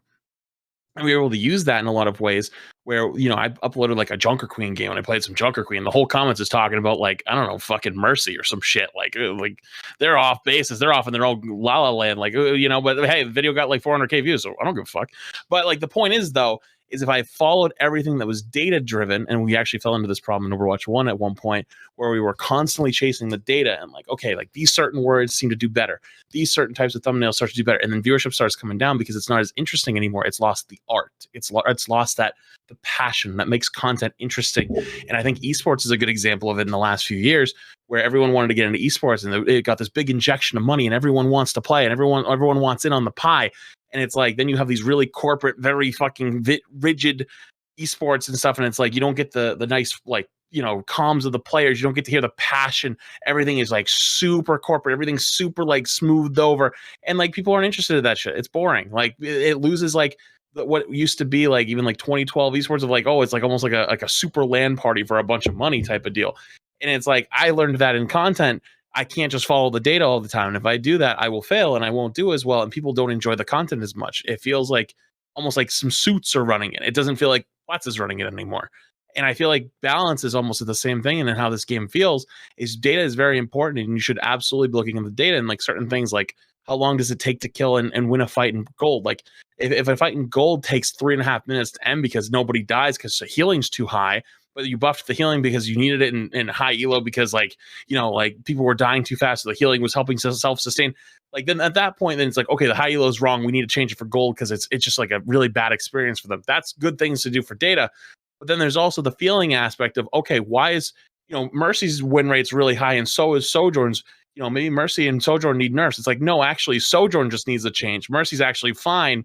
If anything, needs actually a little bit of help in certain areas, like, you know, when it's not a good Mercy meta or a meta that Mercy can enable, because the Sojourn, you need to have like the feeling aspect that's like, it's the Sojourn pairing that them being together and how they synergize and how they play together and how the strategies work. That needs to also have the art form of it. And I feel like we're missing that now. And that's why the whole data-driven thing scares me a bunch. Well, it's kind of like the expertise thing that Freedo's talking about, where it's like you can have the data, and I suppose the devs would say we have the expertise. We don't need you fucking idiots on this podcast just rambling all day. Like we don't need you guys. We'd say, well, we'd say we've got the expertise. Like why don't you? You know, even if you have the data, you can tell. Okay, guys, we think that actually this is bad in gold. And we'd be like, well, I think the reason you're seeing that is because of this. Like, we understand potentially the experience. Again, some viewers in chat will say, you guys don't understand what it's like in gold. But I'd like to think that we spent our entire livelihood is to understand what it's like for our viewer base, right? Like, it would be dumb for us to not be in touch with what the people who view our content are feeling about the game. So, like, you know, it goes back to the experience thing and that Freedo was talking about earlier. And I think as well, like, the whole, like, Sojourn being not broken in gold or whatever, every time that gets brought up, I always get someone in my chat or comments being like, that's not true. She's still oppressive in gold. And, you know, again, it's like, this is where you have to start wondering. I think maybe it was Sam who mentioned this in a different podcast where it's like, well, are the good Sojourns just climbing? You know, like, is that what's going on?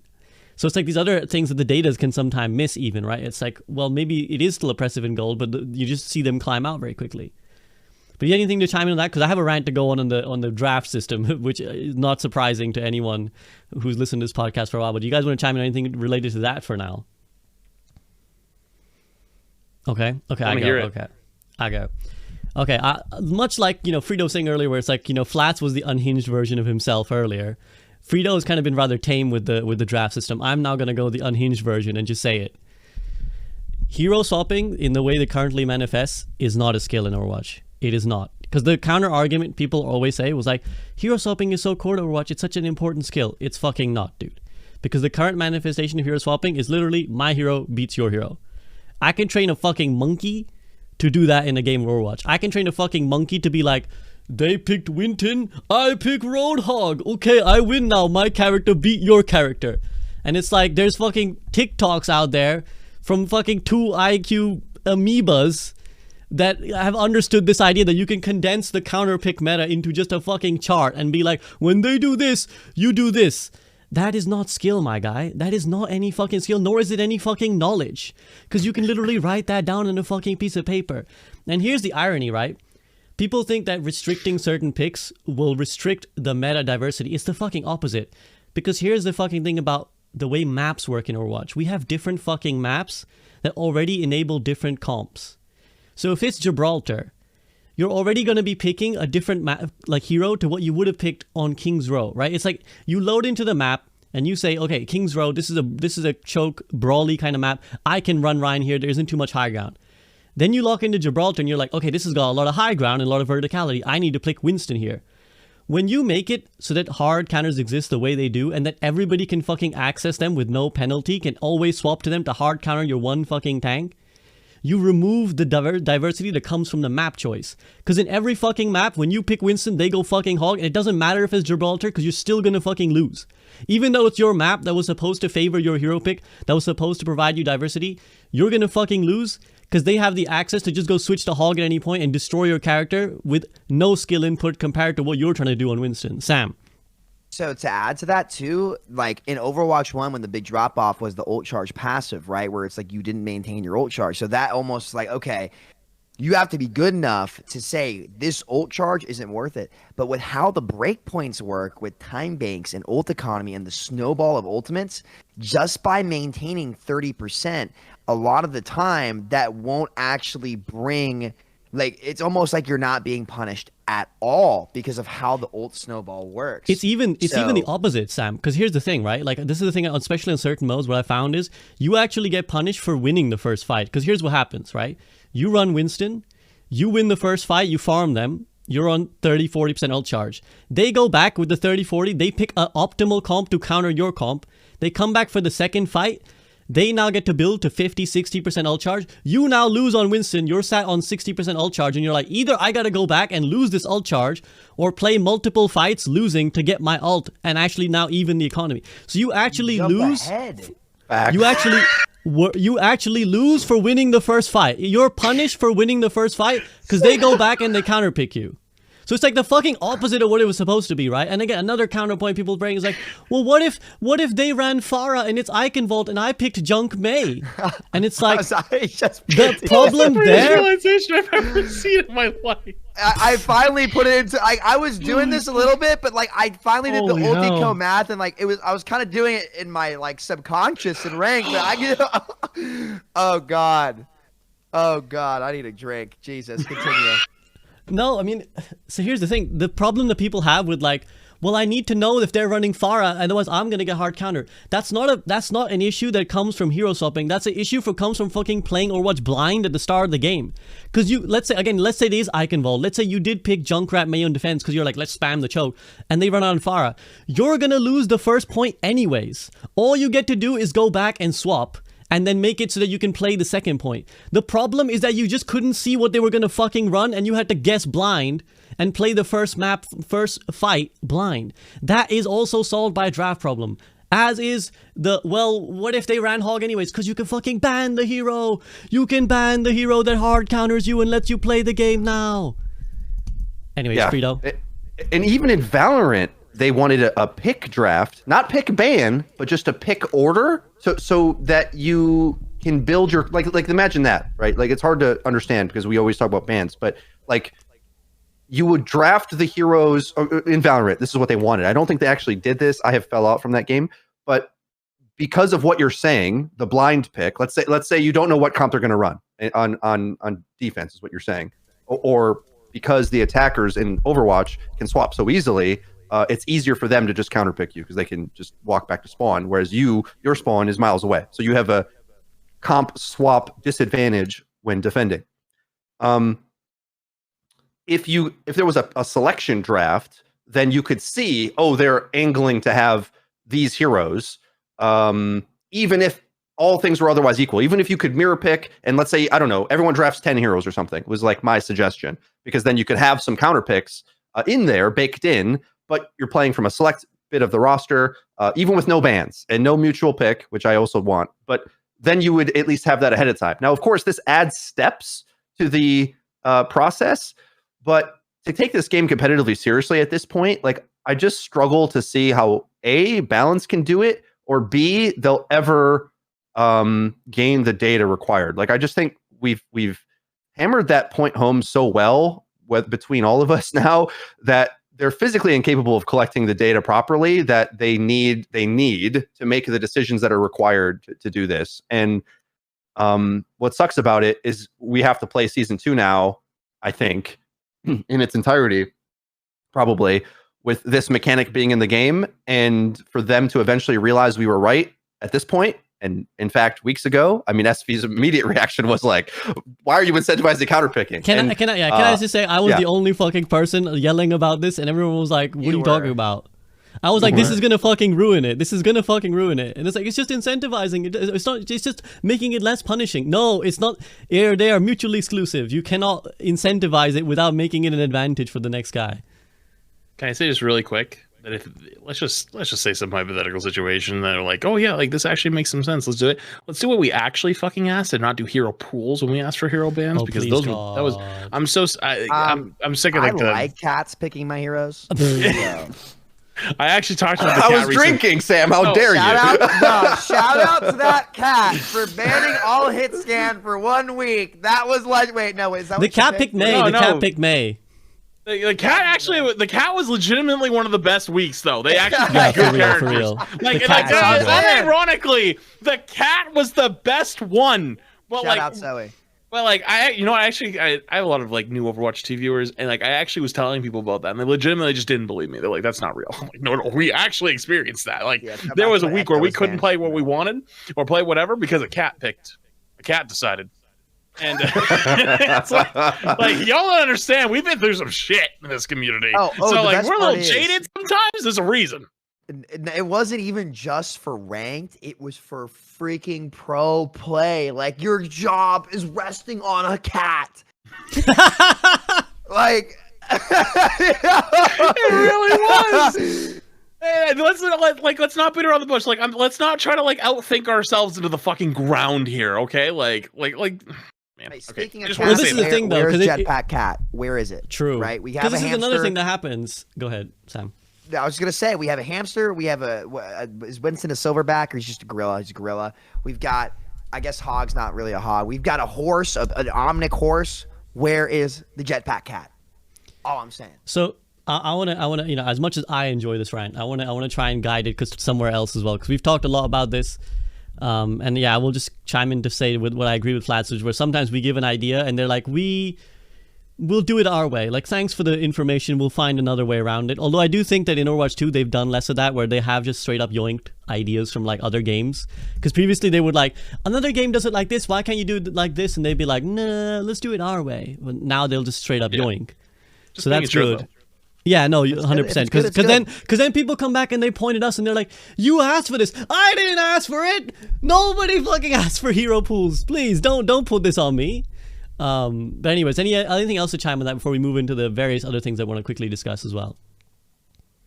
Yeah, I apologize for forcing us down that road. Don't. It's just, I think it's just true. Is the thing. It's like, I have put that to bed many times in my career to be like, all right, they're not going to do this. But at some point, this is actually the only way left, in my opinion, at this moment, because of how they're developing the game and what in the strategy. So anyway, hopefully they open their eyes to this. They didn't seem like entirely against it for Overwatch 2. No, there was a thing, a quote where he said we're not against it. Literally, I think he said we're not against the idea of a draft system, but it's not on their radar right now, I think. Yeah. And at the rate they want to keep adding heroes, at the casual design for a lot of things, I think it would like give us the best of both worlds, where the game is fun casually, and we could actually have a more serious competitive game that keeps up with the wackiness, because it's ridiculous that we think the best patch was beta 1 or 2 or whatever it was. Yeah. So anyway, let's get on to some other subjects. Yeah. No, I agree. And it's sad. But I don't want to keep ranting. We'll rant about a different topic instead. So, something that's been bothering the community recently is the competitive system. And most specifically, the fact that at the end of last season, you thought you ended a certain rank. But turns out you might not well have ended that certain rank. So when your end screen showed and said, this is what your rank was, it was potentially different than what you thought it was. And they had to put out a statement that said, basically, yeah, look, your end of season rank could be different because we're constantly adjusting your rank anyways. And also at the start of the new season, you will be demoted. Like, you're going to drop ranks and you're going to have to climb back up. However, your MMR is still there and we are matching your gameplay. Like, your matches are based off of your MMR. So don't worry, your games are still based off your high MMR. Sam's got his hand up politely. Sam, go ahead. So I want to take some accountability here, because back in the day when they first did the 3900 reset, like that was like, I was one of those people pushing big for it. And now it wasn't what we wanted for. We obviously we wanted no 5 useless placements, all that stuff. So there's some improvements to this and there were some things wrong with this, right? Number one, I don't think there's any reason to reset anybody under Masters 3 to a lower rank. There's no need to do that. It's more so at the high level play when the balance patches come out that the meta can change and the hero people, different things can swap. Number two, there's no point to doing it if you don't change their MMR, right? Like, there's just no point. Like, it's just flashy harder for no reason, right? So it's not a real reset. So if I'm Blizzard, you got the right idea. You're just a little off the ball. I know people are really upset and really mad and they have the right to be upset. For me, I see it as progress. So I think that they're very close to getting it, and I hope that next season they do with 2 changes. One, I don't think anybody that's below Masters 3 needs to be reset. I think it's counterproductive. At the ranks lower, generally you don't have to hard force the meta, and people are picking what they want, so the margin for error is larger. Therefore, there doesn't need to be the reset. Number 2, reset MMR. Put everybody at Masters 3 who is above Masters 3 and actually have their hidden rank change. If Masters 3 is a little bit too low and you're worried about match quality, then go ahead and bump it up to like Masters 1 even. Could be fine because that's more realistic to where 3900 was, and I think people would be okay with that. But I jumped the gun a little bit, heart in the right place. I respect the energy where you're going with it, but let's execute a little bit differently down the line. I think it's fine. I love your points. I want to add one line though. To the medal rank opinion, the thing that I think they're missing with this reset is, like, for people who play the game a ton at a high level, regaining it to sort of compete with the other people that are at a high level, it's almost like a Diablo ladder or something. It's like you're trying to gain and play more and compete and get up on the top 500 leaderboard, etc. So resetting that was useful, but the idea of like having a lower rank to start with and playing more to gain rank and improve is just the medal rank experience anyway. You don't need to reset anything, because if you're in gold and you're trying to get to plat, like, that's just the normal game. So what's the point of resetting? Also, you know, see what I'm saying? So go ahead. And also to chime in on that, like, we grind all the fucking time, so we'll spend, hundreds of games just kind of bouncing in a small range. Whereas for someone who's like actually trying very hard to improve, but let's say doesn't have that much time because they have a real fucking job, they will spend an entire season to climb a few hundred SR. And then when you take that all away, like, their whole motivation to get better goes away because they worked really hard to be like, I worked really hard to improve. See you later. And then they're back to like bronze. So they're like, what was the point of this? Like, what did I spend an entire season getting that silver or gold that I worked really hard for? Because again, we're going to grind for the GM anyways. Like, we're always going to GM. But for them, just even getting that was an achievement. So dropping it down like robs them of the achievement in many ways. I want to take it to Flats. Flats, what are your thoughts on the whole system? I'm actually like slightly different opinion, but agree but disagree. Big one's the communication. It just absolute fucking failure again, and that's getting old. But I'm actually the opinion that resets are good. But the execution again is just terrible. It's the problem of there's no communication on. Your SR doesn't actually matter. Sorry, your skill tier division doesn't actually matter. There's this magic number in the background called MMR. We know what it is, but to the average player, they have no fucking clue what that is. In a game like Apex, where they have resets, when you are, let's say, Predator, so you're the top rank, you get reset back to Diamond. No, is it Diamond? Is it Diamond or is it Platform? I think it's Diamond. I think it's Diamond 4. What happens is you play in Diamond 4 lobbies, and it's all the Predator players. So you're still playing against the hard players the whole time. And then you climb through that if you're the good players. If you're not as good as the top players, like a week later, then you climb because everybody else is on their way up. Everyone's moving. So let's say you're a Pred player and you wait till the end of the season to play. You're playing against actual Diamond players, not the Pred players. You're playing against actual Diamond players. So you should shoot straight through, like no problem. Like you'll then catch back up to what you're actually belong at. Overwatch doesn't work like that. So Overwatch, you still go off this magic matchmaker number, and it's why the 3900 system was an absolute failure, and everyone said it was a failure and didn't want it anymore. And I actually was one of the people that said something about this, and I actually, like, in an actual discourse was like, that's player perception. I was like, that's bullshit. Like, that's not player perception. If I am 3900 and I'm playing in what is considered like a 4500 MMR lobby, even win or lose, it's still a terrible outcome, because if I lose, well, I lost and I'm still Masters. But if I win, instead of getting 30 SR, I got 37. And that compounds, because then you get to like 4100 and you're low GM and you're like, okay, I'm a better player than this. But you're playing in really hard games. Your MMR is now higher and higher. So you actually need to lose games to realign them. So yes, you're gaining more SR and losing less, but it takes time for them to realign again. The same thing's going to happen in skill tier divisions, where let's say if you're a Diamond player and you're reset down to Gold, you're still playing in Diamond lobbies. So you feel like, why am I a Gold player? I'm not a Gold player. My teammates suck. I'm playing normal, but you're actually playing against other Diamonds, and your teammates are also Diamonds, but you are under the perception that you're playing with Golds against Golds. And that is not explained to you because there's zero communication. So I think having resets is okay. Every season working your way back up to Plat would be fine. If as the season went on, let's say you're in Silver, let's say you play a month later, all the Plats you were actually supposed to play with are in Plat now. And if you play against Silvers because you're Silver.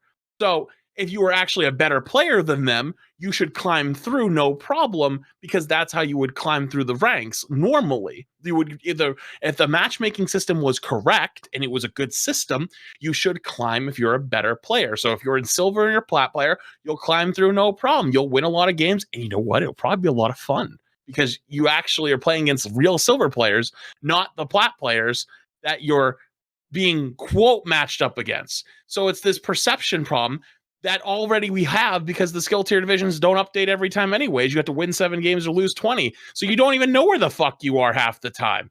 And I know CarQ actually got to do it. So I'm going to use him as an example.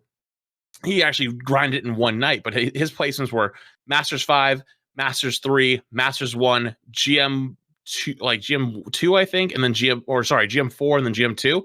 So it's like he had to win a bunch of games to still climb back up like normal, but the games were still GM games the whole way through. So it's like, if you end up coming back 2 weeks in, you're Masters 5, and as a streamer, it's a great time, because you're like, Flats, why are you Masters or why are you Diamond? It's like, I just haven't played enough games yet. It's like that. It's just such a weird system. Like, no game does this. Like, we're a hybrid where we don't commit to either one. We either commit to resetting, and MMR and SR need to reset together so they're aligned, or we don't reset at all, and that way you just have everyone play like normal. Like I just don't get it. Like, I don't understand this whole system. It's like we keep having these in-betweens. Like, I kind of get it, but we're not committing to either one, and because we're in the middle, it sucks. And then it gets worse throughout the season, because you're get to GM and someone else hasn't played that much this season.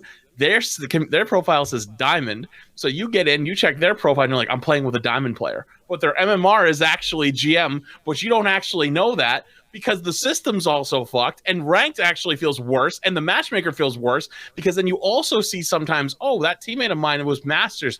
Maybe they're not actually Masters, and then you watch their POV, and you're like, holy shit, that guy actually has a pulse? Like, I'm not sure about that one. Like, so it's this system of, like, it's like roulette of, like, okay, I see Diamond. I'm willing to give him the benefit of the doubt that's not actually Diamond, but there's a chance it actually is. And by somehow making it so clouded and so like you don't understand the way the system works, it'll confuse people enough to not be toxic and not to say, oh, that teammate who you think is 2.5 ranks lower than you and you actually couldn't queue with even if you tried, they're actually in the same elo as you. But it's off the matchmaker number, the MMR number. That's in the background. You can't see that though. That's ours. So you can't get that. But trust us though. Just trust us on that. They might have been using their nade out of spawn every single time and have been spawn killed by the tracer 6 times because they walk out the door, throw it off the top, the tracer knows and just walks over and one clips her. But I promise you though, they're in your rank. How are we supposed to believe anything at this point? I don't know. I don't know. I'm in the middle. I agree and disagree. I don't care. So I just want to quickly because Gavin Winter is in the chat and he says, the purpose of doing the skill tier division and decay at the end of the season was to give players a sense of progression each new season. We do hear the feedback that players aren't enjoying this change though. Freedo, I'll take it to you because I think you've been wanting to say something. Yeah, you're looking to explode. Also, what's cool is Flats... Sorry. Also, he said, we did try to explain how the system worked when we launched Overwatch 2 with the blog post about it, but I think our in-game explanation of how it works is not good enough right now. Carry on. The thing I liked about Flats is he had a whole argument with himself. And he argued both sides great. I see both sides, but it's like, yes, it's ass, just period. That's it. And what's cool now that we have like a body of work of group up podcasts through the years, I seem to remember Flats giving the same arguments about the 3900 reset and how bad it affected him. And there had to be, I hope I remember this right. Plaid Andy's in the chat. We're like, that's just a GM problem. Well, now it's your problem because they just took the same system and everyone gets to have the thing that he said. Now, bitch. Detail. Right, exactly. So it's like they just spread the problem around. And okay, so with Gavin in the chat, great to have you here, bud. One of my favorite devs, possibly my favorite. True, Gavin is a favorite of mine. Gavin's an OG. Obviously, we're ranting, maybe Gavin is a real one. We're upset here, and obviously, see, he's probably listened to the whole show, right? So these devs, they do care. It's not that they don't listen. It's just like the decision making we're not happy with.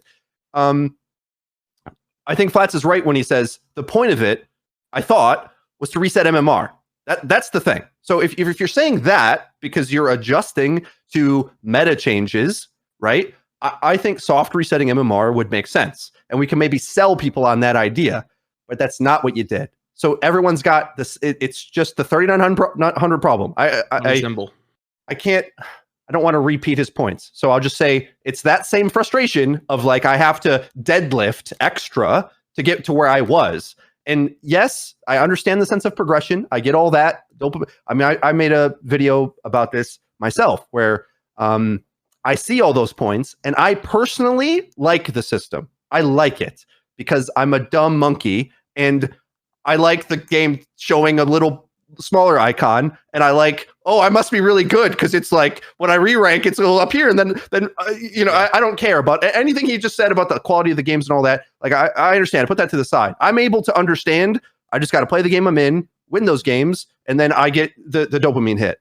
But the problem is that doesn't really work for average players, and in many ways, because they would expect their games to be easier. Like they can't do the required reading, like the blog posts, and nobody's reading the blog post, bro. I read a blog post. The casual player sees a rank, and they think they're in the rank, and they think their teammates are in that rank, and you can't just like say like, well, there's a magic trick going on that you don't understand, and just like believe in the magic. Like, well, voila, there's a rabbit out of the hat. Like, no, like nobody thinks that way, right? And like, I left this feedback in the Discord as well, but and this also happens with like the title cards you get because it doesn't say which role you had, so I can pretend like, I'm a Grandmaster's DPS player. We really am a support, but like when I queue DPS and I have the little title on, I'm like, wait, I'm a Grandmaster's player. You better watch out. And people are on different roles as well, with wide disparate rank severity differences, where you might be 5 ranks ahead of your other ranks, and that like there's all these little things that add up to the confusion is the point. And good luck, guys. Good luck like speeding up the rates that we figure this out so everyone's on the same page. Like I want the MMR soft reset for meta reasons, because camping SR isn't just a thing that happens in top 500. Like, that's one part of it. But I like it because what we're going to see, this is going to happen. Roadhog will be somehow nerfed because the game sucks with him this strong. You know it, Blizzard. I'm looking at you. You're pretending like, oh, but we've looked at the numbers and Reinhardt. No. That's not going to happen. He will be nerfed. And when he does, there's going to be Diamond Hog 1 tricks that need to all of a sudden learn Reinhardt or something when you finally decide to overbuff something else. And 2 years too late. And the Diamond game will suck because they're going to get these teammates that you didn't soft MMR reset. And you're missing the point, I guess, is what I'm trying to say. You're missing the point of the quality of what that MMR reset was supposed to do. And to me, anyway, when I signed up and said, it's okay. Because remember, I was one of the few people who said that hard MMR reset was a bad idea. Okay, but you're not even doing that. Just I thought the point of the thing of the okay. Anyway, SB wanted to go. So Roadhog copium. Yeah, I lost a bit of train of thought in some of it. I was just listening and admiring the rant. I was basically just gonna add on the soft MMR reset thing. I think the problem that you're trying to tackle is camping, right? Or basically people not reaching a certain rank in one season and then not being able to match that in another season. Like I've made a session before and I'll make it again because no one's really said to me a counter argument that would be like, oh yeah, okay, I see why that would be dumb. Which is just like, oh, I remember what I was going to say, which is that I think they've done this is where we were talking about this in the previous podcast, is that obviously a lot of this is data driven, like science, right? They'll be like, we've looked at the psychological research and it says that players prefer the progression system. But here's where I think that falls apart, because yes, maybe it makes sense for players where they're like, we knock them down arbitrarily so that when they play, they start climbing really fast and they think they're really good. The problem is you don't even see that for 7 games. Maybe 10, 12, 15 games, you don't even see the climb. So you just start a new season and you're like, shit, I'm bronze 5 again? Well, fuck, what was that all about? And then you play 8 games, win 4 of them, and you're like, I'm still bronze 5. Fuck is this shit? I'm still bronze 5. All my teammates are still bronze 5. What the fuck is this shit? So like the whole progression thing that I think it was supposed to give the player is like completely fucked by the fact that you don't see where you're going. Right? So it's just like, I think it's like the idea of like, let's give them progression. We're so fucked. Fucked by the fact that you can't see the progression anyways until you win these potential 7 games, which takes a long time. So there's that. The other thing I was going to say, I said this many times, I said this many times in the Discord server on the podcast before as well. Why not just have a season minimum, which is you must play these many games in a season, and if you don't, then you will be decayed. Because I understand people who are like, I played a lot of games, I don't want to get decayed for no reason. Why am I getting decayed? Because if you played, okay, let's say, what's the first top 100? 25 games, right? 25 games to get in the top 100 leaderboard minimum. If you played 25 games in a season, you've proved, because the problem comes, someone reaches plat. Next season starts, they don't play much. Let's say they don't even play the entire season. They come back season 3, still plat, because they were able to camp it. And in season 1, Roadhog was giga broken. And then they come back season 3, Roadhog is dumpster. But they're still sitting in plat, and they have no fucking clue how to play any other tank. And they're just like, oh, I'm Roadhog still, but they're not getting any value, so they're bad. That problem only arises because they haven't been playing. And if they play, anyone who plays, theoretically, although we know the matchmaker is a bit of a shit show, but theoretically, anyone who plays is reaching the rank they should do, right? The more you play, the more you should reach where you're supposed to. So if people play a minimum, whatever you decide is the right fair number of minimum game season, I think they've earned the chance to go into the next season and say, I played enough. This isn't a fake rank. I was there. And yes, you will make changes to the matchmaking. Yes, you will, make a big balance patch from season 1 to season 2. But again, if they play in season 2 and they play the minimum, then their rank should accordingly adjust. If they don't, then you drop them the next season. So like you achieve what you want to achieve with the reset without pissing people off who've actually spent an entire season climbing to a certain rank and then have that yoinked away from them and then they can't see it for like 20 games anyways. Like what is the realistic expectation to have to play 21 games, let's say to win 21 games just to get back to where you were, and which is where you always were all the time anyways. It just didn't show you, like your MMR was always there all the time anyways, but you just had to win 21 games, which you might take 2 months to do just to get back to where you were. So it's like, it's really hard to elaborate just on my experience. And I think why it was so tough the first day. I finished rank 7 combined this season. Every single one of my games at Masters 3 was owl lobbies. And oh my God, dude. When I tell you, I had to do the Lord's work as a worse player than that because I told you guys where I think I belong as a player. Like I peaked at like the middle of the pack contenders level, I think, like around there, right? So when I'm going up against Hawk, Sugar Free, Lethal, Cyrus, every game, and I have to like I'm like with like Aspen, everybody who's like all very good players. And I'm just like, dude, like to add on the flats about like finally when those meet, like I have to lose like quite a bit until I get to those GM2 lobbies and then I can start frying. But like every single season of those 3,900 resets, and even now because the MMR is still like the same, it's just me getting floored by the players who are just definitely better than me. And it's not like that's not like there's no point, like there's no progression there. It's just, it's almost arbitrary, right? So it's like it's almost a double-edged sword. So that's kind of why I said I was like, look, I think Heart's in the right place, but let's execute a little bit differently next time because I'm okay with more different types of resets, like Flat said, if it's an actual reset and not like a fake one. Like it's a different conversation to be had, but like at least at the high level reset player. the reward, but not the difficulty. Yes. And imagine how good Sam is, right? Like I've watched Sam play so much, man. Old and washed up. You were really good at this game, okay? And he's like, man, there's a tier above me, right? Again, I know it's hard sometimes to hear these streamers talk about these things like, oh, it's just GM. Again, the 39 problem, it came to your house, okay? It came through the night like an evil serial killer. This same thing is the same thing that the Diamond player is experiencing because they too have a mechanical peak where they're like, man, I can't do it. And I feel it too. I don't play hit scan, you know. Luckily, Junkrat is like low-key busted. Hey, and silly. I try to tell everybody You're that right. but anyway. You're right. I admit you were right. Jay Silly is a menace in Overwatch 2, and I'm glad. I love Between the Jay lights. Silly. Yeah. Yes. But I feel it too, right?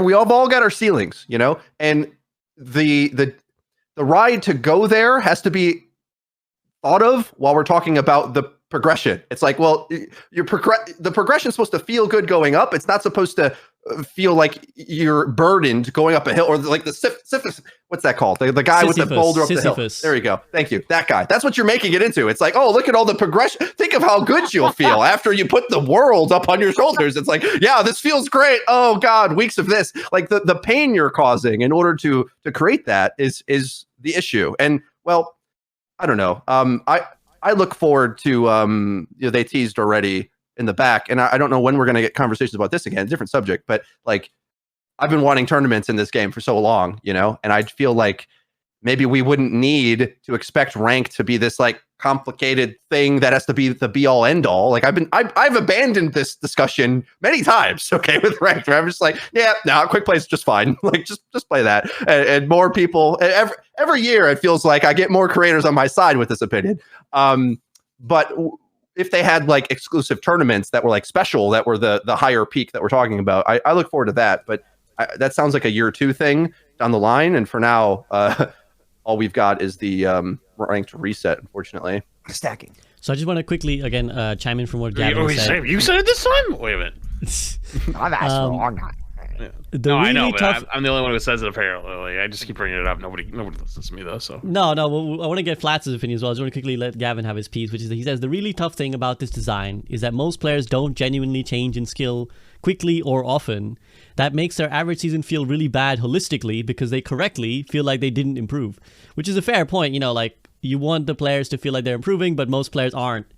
So I guess you're kind of faking a sense of progression for them where they're like, I am getting better, even if they're actually not. But you can't magically make everyone better at the same time. And again, big props to Gavin. I've never seen a game dev in like ever like come out and be talking and stuff. So shout out to you, dude. You're a real one. But the one thing I would say is sometimes the best thing to do is to not sugarcoat it for players and just be like, look, you might not improve, but like the transparency I think can come to be because there's no perfect solution. I think that's what everyone here and even like listening has to understand. Like there's no way to make it perfect. I think the cold hard truth about ranked, this is what I tell like people all the time. They're like, yo, Sam, like how do you climb on ladder? Like what do you do? I'm like, look, it's not all sunshines and daisies. What the important thing that you can take home is taking those negative energy and like everything that makes you mad, like it's like that tilts you. Because let's be real, ranked is tilting. I mean, right? But tilted? What? Dude, I don't know how Emong does it. That dude's a saint. Like I don't understand. He's just built different. Built wired different. One in a billion human being right there. I have an idea. What? Keep going though. Sorry. No, you're good. Yeah. Well, you said there's not a way. I think, if I recall correctly, Valorant does show your MMR and your vanity number. Like with a simple name change, does this just change? Like it's just like you call it skill rating, but it's a vanity number. So that's misleading. You see that, right? Because you're like, here's the rank you have. It's just like Overwatch 1. But actually now it's just an empty rank and blah, blah, blah, blah. It's like, we'll just call it something else. Yeah. Like if it's a medal that you're trying to earn, right? Like, because then that changes the perception. Like the in Overwatch 1, we had the portraits, and that everyone understood what that was. It wasn't you play more, now you're better. It's just you play more and you earn something. So if it's more about that progression, well then stop with the cloak and dagger, smoke and mirrors thing where people think it's the MMR, but it's not. Like I get the delayed gratification aspect of this. I sign up for that. I think that's fine personally. It's because it makes me play more. Like all the arguments he's saying, I think I accurately put in my own video on this subject. Here I guess I'm giving my angry opinion after that, reading everyone's replies about it. I get all that logic. It's just like people can't come to terms with the trick you're playing, and it's sort of like, well, we're playing a trick, but we're telling you, so you should be okay with it. But it's like not everybody understands. Basically, it's just poor communication to the average player. And why should they have? Because they want to use something to determine what's going on, and you give them a thing that's inherently fake, and then say trust us. And there's just no point to this. And I think I'd have to look this up again how Valorant does it, but because it makes both numbers public, and you sort of work to earn the leader. It's sort of like this. It's like a leaderboard ranking versus your MMR. Your MMR is a thing that is based on your skill, but your leaderboard ranking resets and blah, blah, blah. And we might have soft resets to the, I can't remember if Valorant does soft resets or not, to the MMR, but that might help. I think that might be what's required for a way to know what those numbers are, and also to make them more clear. Kevin says, we're definitely hearing the feedback that players want more truths. Emong is adamantium, I think. Oh, is he a Marvel fan? Yeah. I love the old Wolverine comics. Yeah, I mean, sorry. Again, I think it is a complicated topic. It is difficult because obviously games around the world have struggled with trying to find a way that it doesn't upset someone or the other, right? Again, like somebody's always gonna be upset. It's again. I always tell my people, I say, listen, like learn how to accept your own faults for where they are, but also accept you can't control the big picture, and like power through it, focus on what you can, and improve on your own rate. That's all you can do. Flash, you have anything to say on this before we move to a different topic? On ranked? Yeah, just like ranked. This is a competitive system. Obviously, you said you're not enjoying ranked. You don't even playing ranked. I don't even want to play. To be honest, I really don't. You could stack. You could get games faster. By the way. We did stack. We 5-stacked the other day. We went 0-3. Dude, like wait, what rank? We were like, so Seagull played tank. I played support with Ruben, and then with Ruben, and then our DPS were Emong and Karki went 0-3. Like we literally got shit stomped. It was like, well, first off, Seagull didn't want to run Hog, which is like the big thing, right? Like which I don't mind. I don't give a shit. Like he tried Zarya. He ran Diva. Seagull Diva. Like, dude, like when he pulls out the Diva, he's getting serious. Yes. And he was still struggling. Like, we were all struggling a little bit, but it's like, dude, like, I'm still like mind blown about half the shit that like we've been told over the last few years. And it's like, I actually just don't get it. I genuinely just don't fucking get it anymore. And I know things are complicated, but I feel like some things aren't complicated. Like, if we're going to be more casual with the game, why can't I play with my friends? Because I'm good at the game, I can't play with my friends? That's just fucking stupid.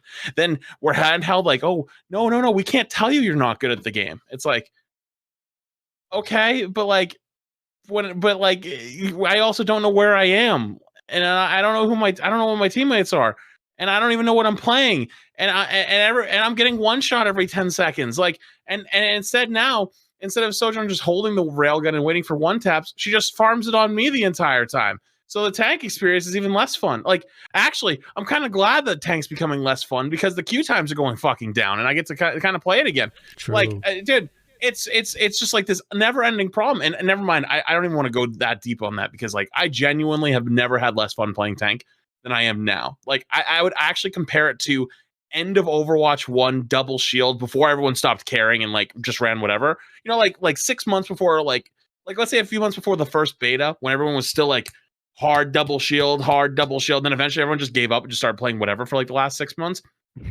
That little period where everyone still ran double shield and cared about winning their season 27 double shield ranked games, like that is very comparable to how it feels now because of the counter picking system. And SVB said it perfectly. If you win first fight, if I play first fight perfectly, well, let's say Winston, I hear fucking Roadhog's coming out of spawn. Here he comes. And then if I played Doomfist, I played Doomfist recently, and I actually agree with you, Sam. I actually think Doomfist is actually pretty good against Hog, because what you told me, and you taught me a lot of that stuff, and I was doing that, like, you know, like in out, and I was never getting hooked. And then I hear, here comes the horse. I hear it coming. I won the first fight. It's coming. I hear it now, and it's like, it doesn't matter. I'm ahead in old charge. I lost now, and it's like I'm 80% to Doomfist ult. If I go swap. Well, what's that gonna do? I can go swap Hog, I guess, sure, but like Arista's actually pretty decent against Hog, but it's like, it's just, there's no winning. There is no winning anywhere. And never mind, playing against like the supports is sometimes a little bit kind of infuriating, because Kiriko has the TP every 6 seconds and cleanse. So if I get there, which is rare, if I get to a Kiriko, cleanses herself, the 2 seconds, like 1.5 seconds of cleanse, and then boop, it's just like, where the fuck she go? But I understand that, like, I understand it's needed because support's basically getting hunted down, and it's playing Dead by Daylight this season, basically. But at the same time, though, like, I understand the tank got roll, get a bunch of new stuff, but it ain't fun. Dude, it's fun for the other 98% of people, Masters and below. They can play Joker Queen. Yeah, they say Joker Queen's bad, but like, fuck, they play Reinhardt and they think it's good. I played a quick play game before this where Emon was playing Ramattra and he's doing like basically the block only challenge. They walked out on Reinhardt. I actually deleted him, and then Reinhardt goes, holy fucking shit, this character's terrible, and swapped Roadhog. I can send you the clip. It is funny as shit. This poor bastard in a regular quick play game went, this character's unplayable. And then I got him 6 games later, and he was still playing Roadhog. Because he was done. He just was tilted. That was it. He's going to play Roadhog for the rest of the day now. That guy, that was an honorable Reinhardt player who now plays Roadhog, because we ruined his day by playing Zen, another brother and lost. Ramattra, and sitting and playing there. And I just put a Discord orb on him, and then Emon sat there and just blocked for 8 seconds. Like, I don't know what to tell y'all. I actually don't have an answer. I know it's complex, but I genuinely think like we're so fucked at this point that like we need radical change, and I don't care what direction it goes in. I'm done. Well, that's the problem. Go ahead. I was gonna say that's the problem. It always defaults to the most dumb shit, because it has to default to the tank that gets countered the least, right? And that's the dumbest part about it, is that it doesn't create anything better than just, okay, well, I guess this guy won't get hard countered by the other guys, so I guess I'll just play him then, right? And it's like, is that what you want? You just want to pick people to pick the tank that gets countered the least by the other tanks or the other picks? Like, that's lame. Also, it's what Overwatch meta has been for years.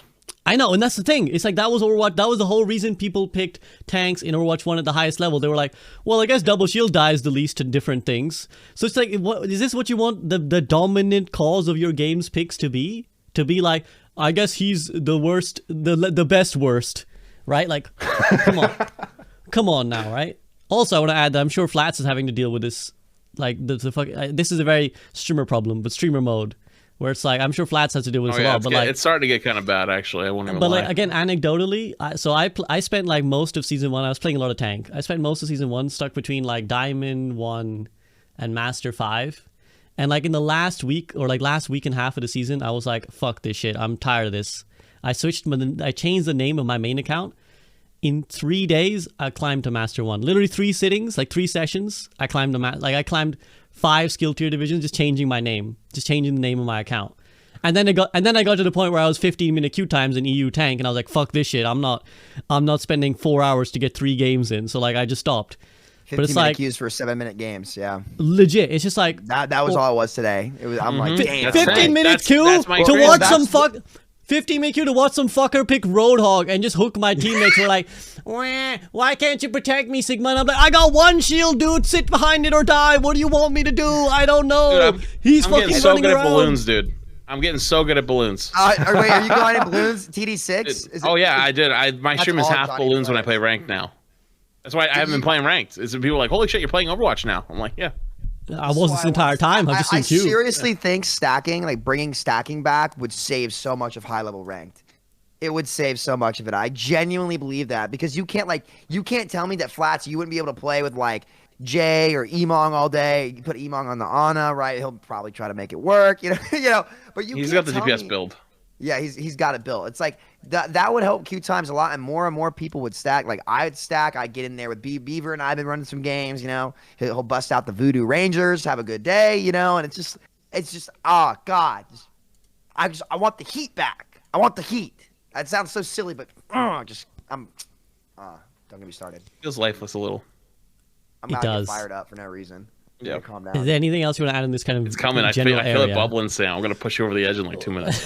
Flats is poking. It's like I've been so good. I've been so good. I'm gonna pull it out of him. Even you guys have been popping off, and I just listen. I've had Sounds it very been good, deep. man. Where's the fire, Sam? What happened to you? You used to be better than this. You chicken. Hey, listen. I took the brunt of the heat. It was called toxic. All this stuff for saying all the stuff that everyone is saying nowadays, and I got dogged on it for years. And now I'm just sitting back and just trendsetter. I'm just enjoying it, dude. I'm gonna say this is all you guys now. I'm old and retired. What can I say? See, this is the arc. This is when like we needed him most, he vanished. The Avatar. 100 years have passed since then, and some legends will say Samito will come back. I still believe. I mean, this is our arc. We're gonna become jaded, and then there's a new set of creators who will be like, listen, "There's still hope." When my nail sticks out, it gets hammered down real quick. You guys can get away with more than I can. So I'm just kind of enjoying the zen of it all, and just enjoying my Bengals Bud Light and watching us go to another Super Bowl. That's all I'm saying. It's happening. Sounds like a good time. Echo Flex says, tell Flats he should start a movement where he gets Ryan's win rate to 40% so they buff him. Throw for Flats. Throw for Flats. People already want to throw my games because it's like, oh, Flats on my team. I'm like, dude, like I didn't even do anything. I haven't picked a character yet. Like, come on, bro. All right, anything else on this system before we move on? Because I know, Freedo, you had a time limit, so I just want to make sure we stick to it as much as we can. What other topics we got? So you guys tell me if you got enough time for this. There's the whole FTC trying to block the Microsoft takeover, which I'm curious if you guys have any opinions on. It's not gonna happen. It'll go through. And I don't know if you guys saw this week a lot of the stuff that they've been saying, and a lot of analysts on Wall Street have been saying too. But basically, like, I'm not sure if you've seen the comments from Microsoft on the commitment to keep Call of Duty on PSN and even Nintendo. So they're basically, it's just a big push and pull, and like to try to make it look like it's not a monopoly. Which either way, I still don't think it would be technically. Like if you were to ask gamers, they'd all say no. But the question is, what are the people in government going to say? That you never know with these people, right? But the big reason that they're so committed to keeping Call of Duty and other multiplayers, the soon to, including Overwatch 2, actually, on like PSN and on Nintendo, is to help further the argument of, hey, like, no, it's not a monopoly. Like, our products are going to be available for everybody else. I think it's a long shot that it gets shut down, mostly because things like Tencent, and granted that's China, which is another ballpark, but considering companies like Tencent and a bunch of others have so much stake in Riot and all these other companies. So if you were to look at like the gaming industry as a whole and who owns what, yes, this is the big acquisition specifically in the multiplayer space, but I don't see a reason for it to be shut down. I think it's all smoke and mirrors, people trying to act tough. Mm-hmm. Well, there's been a bit of musical chairs with Flats' camera turning off, so we'll all switch positions now. But so to summarize again, for those who are perhaps not in the loop, the FTC, the governing body in the US of these kind of things, are monopolies, which is basically when one company or organization has such a dominant hold on an industry that it becomes anti-competitive, which is a term we've been ranting a lot about anyways, but like basically meaning that they can do unfair practices, create like a monopoly so that they can dictate market price or just products and stuff like that. So the FTC are trying to block the Activision Microsoft merger, claiming that it's anti-competitive. Sony have been really against this. I think Sony have been the primary pusher, because recently they lose the war. Yeah, it's over. They lose the most. So Microsoft has offered, I believe, recently agreed a deal with both Nintendo and Steam to make sure that to commit to having Call of Duty on both those platforms for the next 10 years. And the FTC is suing to block the merger, but from what I understand, it's a lot of posturing, and it's an attempt to get concessions from Microsoft, basically to guarantee that they'll continue to put out Activision games on other platforms, such as Sony platforms, basically. My comment would be, sorry if you're done. No, yeah, I'm done. I was going to ask you. The way it affects our game, I would say go two different ways. One, I don't think even if they are bought that we will ever see Overwatch be one platform. That would be quite a mistake for any multiplayer game. So I don't see that happening. I do think they would want it on multiple platforms, COD and Overwatch, because they're intimately aware of having a multiplayer game only on their platforms, and that doesn't work so well. But on top of that, the thing that I think we were mostly excited about is the management structure difference of Microsoft being at the helm, and maybe if that would have ripple effects down the line for Blizzard in general, because of the way that they have sort of tender loving care for beloved IPs that Blizzard used to have, but has slowly became more Activision in nature in terms of really milking a franchise. So it'll be interesting to see if that happens. Because like with Age of Empires, for example, Microsoft is very kind to, and when they said they were going to buy Blizzard, they put like StarCraft as one of the games, which everyone forgets is a thing that Blizzard used to do and was like a pioneering thing about them. Yes, big fan. I would be interested in the ripple effects for all their IP, including Overwatch 2, in the, like, let's say year after that, like, starts. So we saw a sea change with Jeff leaving. We didn't know it was happening necessarily, but retroactively we can look back and say, well, this is when all the gears changed, when there was new decisions being made, and this is the result. So I think a similar thing might happen potentially a little bit with some things. I don't know if it's big or small, what to expect, but a similar thing might happen with Microsoft taking over. Yeah, because we were obviously, when the news came in, we had a podcast, I think immediately, and, there was quite a lot of optimism. That was back in the dark Overwatch 1 days when we weren't sure what was going to happen with Overwatch 2. But yeah, I mean, do you have any gut instinct flats about like, because from I'm no expert. I've tried to read around the subject and see what people who are in the know say, and they say it's probably still going to go through, and maybe with some concessions from Microsoft's side, it'll go through. But do you have any kind of gut instinct on what it might do for the game, for Overwatch, to have Microsoft be up top? I mean, not really. I'm honestly not that educated on the topic. I try not to go in depth about things I'm really not educated about. My only take would be like, if it does still go through, I actually don't think Overwatch is affected at all. The only thing I would think could happen is like Overwatch will never die again. But I think Overwatch 2 has already proved that it will probably never die again as a game, as long as the content flow is constantly happening. Because Overwatch is hard carried by like their art design, their skins, their character design, like the actual getting the feel of playing the game. Not all the time, but like in small doses will always be one of the best. So I don't think, honestly, the Microsoft thing would affect it that much. So I'm not really that educated on it. I mean, hopefully if it goes through, that's good stuff for us. But if it doesn't go through, what would happen does that all of a sudden mean that like bad things happen to us? Is that like, or is it like not going to change anything? Who knows? If it doesn't go through, hopefully bad things don't happen. Hopefully if it goes through, hopefully good shit happens. That's all I really got. Sam, I just want last word from you, because I know you follow these things quite closely, from what I understand. Well, it's just been so funny to watch it unfold. Just for brief, like, big picture talk, they'll keep it very brief. Basically, the main reason that you saw Microsoft go out and acquire all of these companies is because in the original cycle of console back in the day, 360 versus PS3, I think each unit sold about, was it 70 million each? It was within, bottom line is they were around like 70 million ballpark units sold. And it was within 1 million of each other between the PS3 sales and the Xbox 360 sales. And then the next cycle, Sony, just great business decision, realized, hey, people will buy consoles for exclusive games. They came out with God of War exclusive, Spider-Man PS4, one of the best superhero game I've ever played. The Last of Us, the list goes on. They nailed the exclusives while Xbox fell off big time, selling only 45 million units, and the PS4 sold 110 million units worldwide.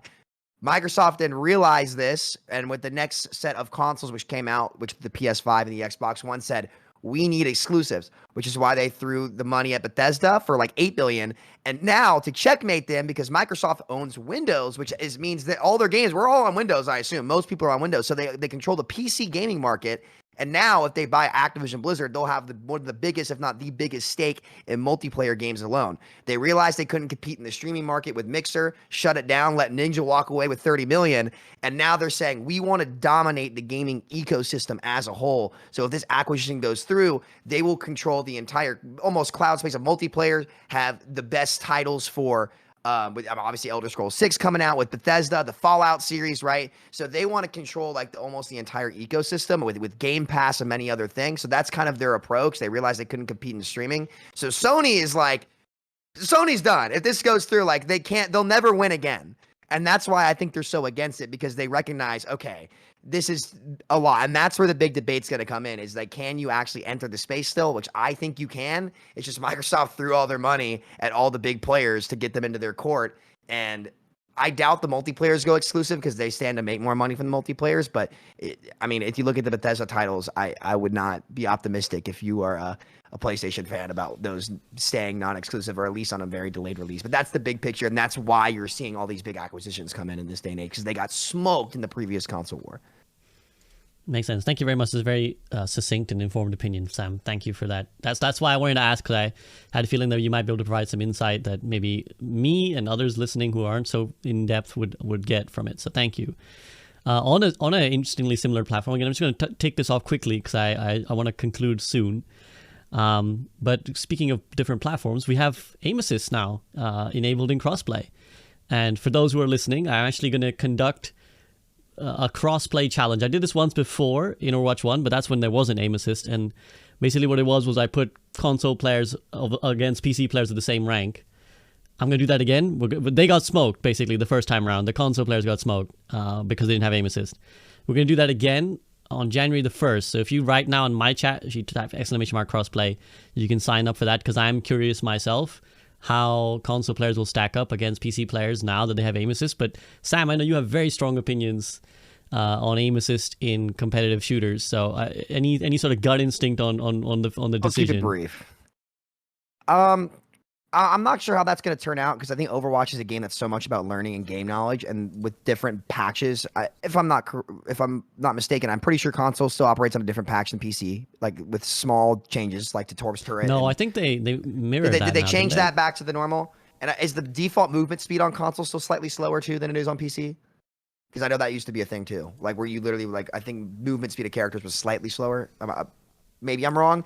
Either way, if that's true, I think it takes time to adapt to the tempo of the game on PC. I'm not a fan of aim assist whatsoever. I don't think cross input play is feasible with aim assist, because no matter what, no one's going to be pleased. I value game integrity more than anything else. So for me, I don't like it. But if they see more people willing to play with their friends in quick play, and that they think that's more beneficial to lead more sales, I see why the company would do it. I just don't particularly like the decision. So fair. Flats or Freedo, you guys, again, this is where some older console players are like, I wish you had a fucking console creator on there. These guys don't know what they're talking about.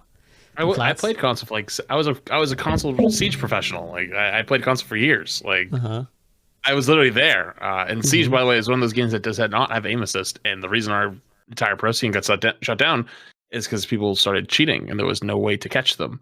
So the number one team that was actually like completely undefeated the entire year went to land the third biggest tournament before the Invitational at the end of the year, the big one, the first ever, went to land and got destroyed by EU, who they had been smoking every day, every week. Like when they scrimmed any NA team that were somewhat comparable, got literally 5-0'd.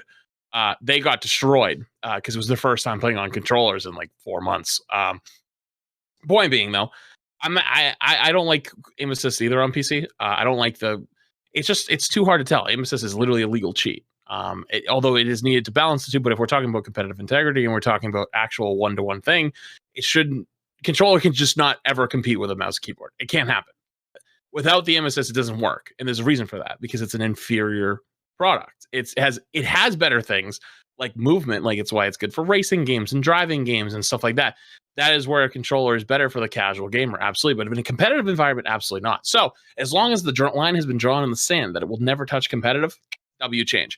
If we start to go down the route, though, in 6 or 7 months or a year from now, and then it starts to go, well, why can't I play comp? Like, why not? Like, that's when we get dangerous. And I'm worried that because Overwatch team was very, very, very, very strict about no aim assist. And now that there's a crack in the dam and we let a little bit out, it's like, how long until we open the floodgates? If we open the floodgates, we're fucked. Oh, I'll go nuclear. Huh? I will go. You want to see me go nuclear? I will go nuclear if that ever happens. All right, I'm writing that down. But yeah, I as long as the line is drawn in the sand that it's quick play and arcade and custom games only, we're chilling. Second it touches comp, we're done. Agreed with the last two bits there. I think the one thing to add, I think because there's crossplay, then that would mean that they have to be on the same patch, right? Because otherwise you'd have two different builds almost of the game. Okay, got it. Yep, that's all I had to add. But yeah, for casuals, I can see it. I do play on the PS5 a little bit, and I aim to play more on it. Maybe when like PvE comes out next year. So I really like the console experience for Overwatch for a lot of reasons, because it slows the game down, and then it allows you to be a little bit more tactical, actually, when you can't just like trace or blink in 180 with a mouse. That's physically impossible with a controller, even at the highest settings, pretty much. And so it's like it's sort of interesting the way it makes the game function differently. Aim assist is a massive crutch, and I think it like blinds people. Like there's a lot of console players that like will watch content and they're like, "Oh, your aim's really bad," or something, but they don't realize that like their aim is always soft tracking. Like they don't know what tracking is or crosshair placement is really, because it's always soft doing it. And it's interesting to watch their VODs because so much of the aim is done for them with aim assist. But anyway, because in Overwatch, the point is a Sojourn AD strafing you like this on a mouse. This is ridiculous because you're like to track it perfectly is like, whereas on a controller, you literally can dead zone and it will kind of track for you. That's the point. And with aim assist, or at least a little bit of sticky aim. And that minute movement difference, you just don't really understand if you only play console and you never go to PC and realize normal shots are so much harder on PC because there's nothing to stick. You have to just see it and react. Sorry, that's my little rant about controller versus mouse. What were you going to say, Flats? Just really quick, actually, Siege was actually, because it had no aim assist, was actually the game where mouse and keyboard not only had the aim advantage with the movement advantage as well, because jiggle peek aiming is very, very important, because like, like peeking out windows, like as a defensive operator, like, you were looking for picks as they were walking in, and that meta developed like crazy over the years, and is like way stronger and like different now than it used to be. But basically there was a whole meta for a long time where you'd have a bunch of holes and windows around the houses, and you'd run around like just like peek them really fast, or whatever, just trying to like look for a quick pick, an entry frag or an entry like denial. And so what mouse and keyboard actually does with your 80/80 strafe is you can very quickly like peek doorways, you can very quickly peek windows, while on a controller you have to actually go to the left and then cross the center plane to go to the opposite way. So on mouse and keyboard against controllers with no aim assist, not only did they have superior aim to you and better crosshair placement, they actually had better movement because the jiggle peaks were actually much harder to hit, and they would also have ping advantage because once they made the first move, it was so fast. It was so like there were like they could do one peek and you didn't see it. Like it was like, wait, what? Like they just peeked out like for half a second, but they knew where you are now, and by the time they came back out, it wasn't long enough for you to be able to shoot them. And so, that's another place where like controller, like you almost don't understand like what these like small intricacies are between like movement, like because movement is important on a controller, but not nearly as important as it is in mouse and keyboard. Apex is a great example. When Apex fights about controller versus mouse and keyboard, and they all go, well, you have your whole arm to aim, and you have legal aimbot, like that whole thing. What is one of the things the console players are always say, or the controller players, is to say the Apex players have crazy movement abilities, and they have crazy movement techs because they have like, you can have mouse or jump and mouse or in W bound to a mouse wheel. So what you can do is you can like rock it back once, like one tick to jump, and then scroll it forward for W keys. And the way it would work is you can tap strafe. So you can like basically 90-degree turn while you're sliding. On a controller, you basically can't do that. You don't have like you can't just like flick your stick up and down like a million times. Like you only do it on the mouse and keyboard. So their argument is you have way better movement than they do.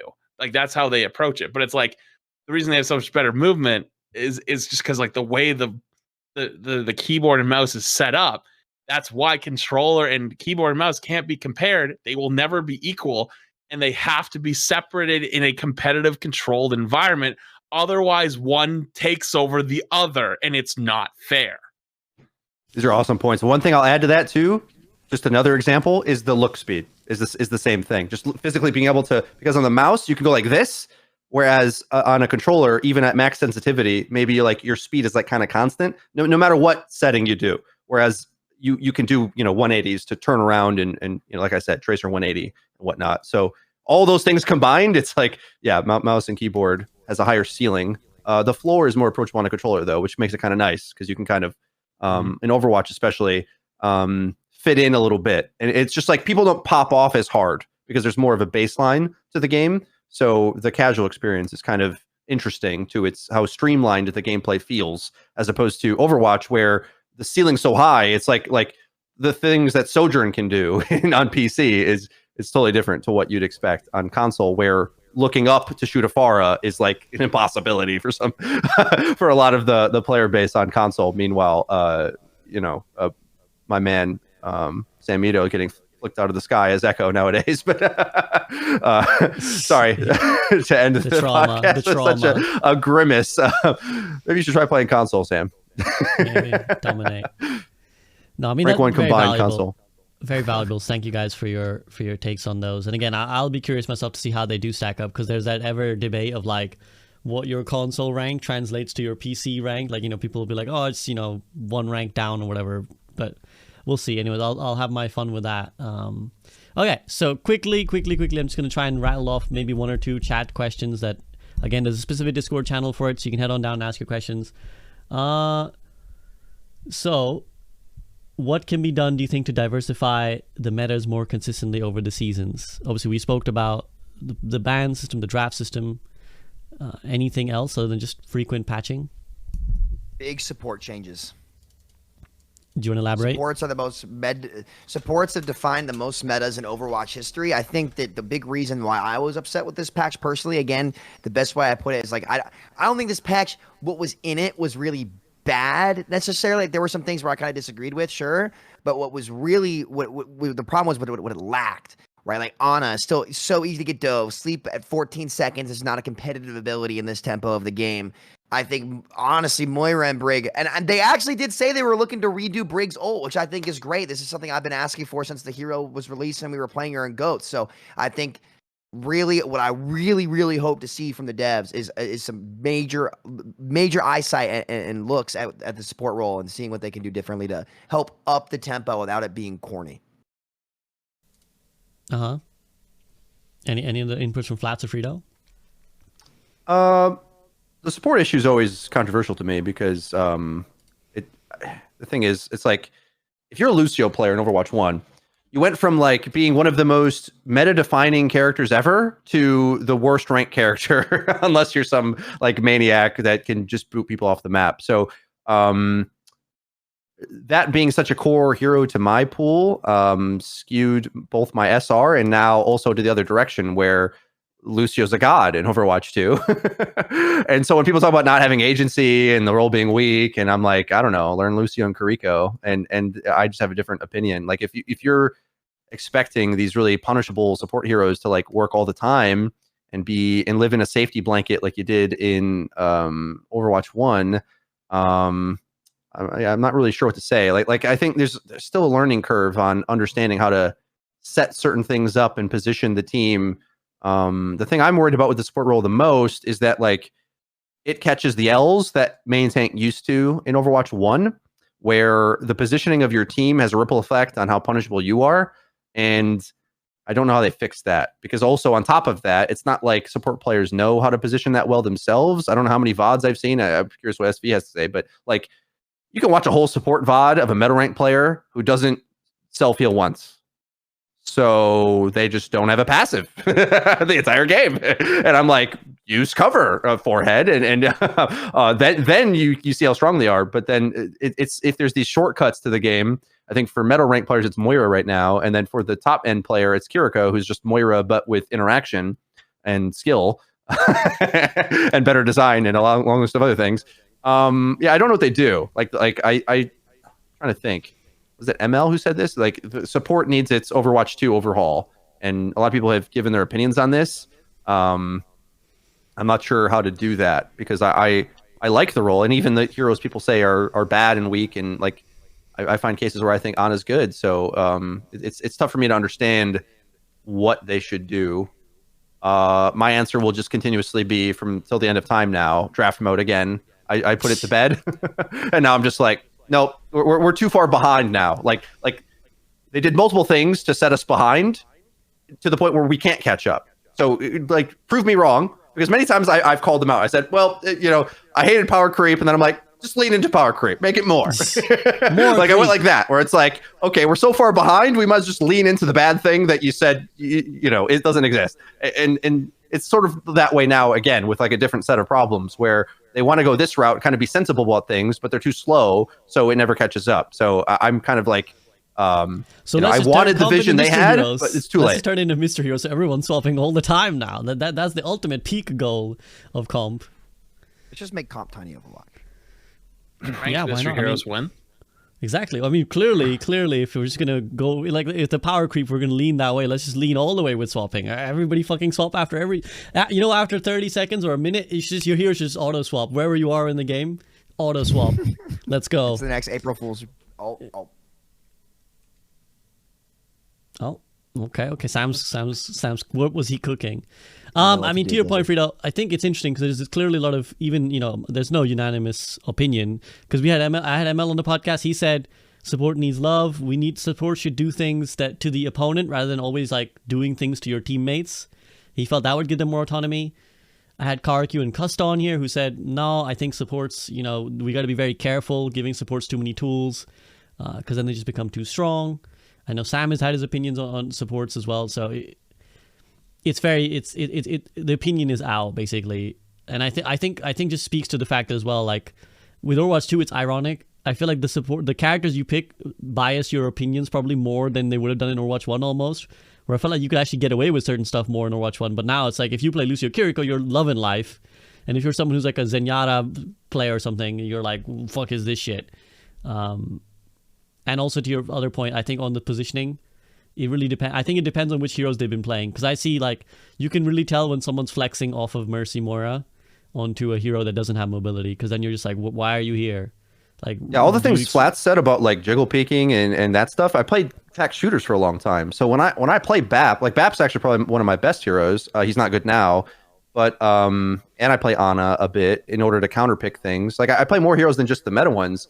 But I do it with the positioning to maximize the support passive and to play it like attack shooter and almost. And I understand people don't want to play that, but it's just sort of like, have you not seen a MOBA game? Like in MOBA games, supports are glass and they've got some big ability and they got to hide in the back while the carries go farm up everything and the supports throw their important ability or they get farmed. Like that's the way these games work. And I'm like, I see it happening in Overwatch 2. And I don't know what they do other than make things forgiving. It's like, well, supports get flanked. You know what they should do? They should add Brig 1.0, and then you'll be happy because then you're immune to playing the game. And I'm like, well, just play the game. I don't know. That's how I feel, because I get support's kind of nuts in my opinion. Like I think people act like there's no agency, and I'm seeing what is possible for them to do, and I just don't understand. Sports are strong. I just want to see some diversity in the role. Sorry. Yeah, I'll just quickly add as well. Like I think to be fair on the MOBA side, at least you get there's like I think the difference with MOBA is you get a period of the game where your character is the strongest, right? So like at the start of the game, the support abilities are just like the strongest, so they dominate like the early fights, and then the longer you go on, the carry is kicking in. So I guess like a support players would say, well, I don't really have that in Overwatch. It's kind of like always something is the strongest, like always Sojourn is the strongest. Support ults are nuts, man. I don't know. I hear your point, but yeah. Anyways. We don't have the answer basically on how to change supports to be correct, but I think experimentation should be done, probably is what I'd say. Flash, you have anything to add? And I think the original question about diversifying the meta, but Sam said is to do it by changing the supports up. I feel like for a long time I've tried to be objective about like what could be better, what could be worse. I'm gonna go full selfish at this point. I'm just gonna be honest. Tank has not been fun for me. It just hasn't. I haven't enjoyed it almost like at all. Actually, it's funny. Yesterday, Seagull was playing Zarya for us, and he was like, it's so funny. Like, I played most of that game like 80, 90 charge, but I couldn't kill anyone that the supports started to heal. Like, anytime I went on anyone and the supports came over to start healing them, I couldn't kill them no matter what. Weak roll, by the way. Even at max charge. And I actually relate to that so hard. And I feel like I almost feel like I'm being gaslit by like supports and stuff like that. Is like, you know, I understand like there's like DPS that are hunting you down, but DPS ain't me, so I don't know. I'm just taking your word for it. But in my own personal experience, basically it's the two tanks sit there, and what happens is one of three things. One, you sit there and you wait for the support player, or sorry, you wait for the DPS player to get a pick. Like you look for the Sojourn that's looking for the one tap, random Junkrat mines, or just killed somebody. You're sitting there and you're basically holding the other tank in check, and you sit there and you wait. Number two, one of the supports feels like playing, flank Kiriko and goes around and starts looking for kunai. She hit 1 out of 7 and you died. Or number three, my favorite, and the only time I get to have any fun, is someone's too stupid to walk in front of one of the tanks, and then you just eviscerate them. And it's like, but that's how Overwatch 1 used to be. It's like Overwatch 1 was like, if you walked in front of your tanks, you died. And everyone went, what are you doing, dumbass?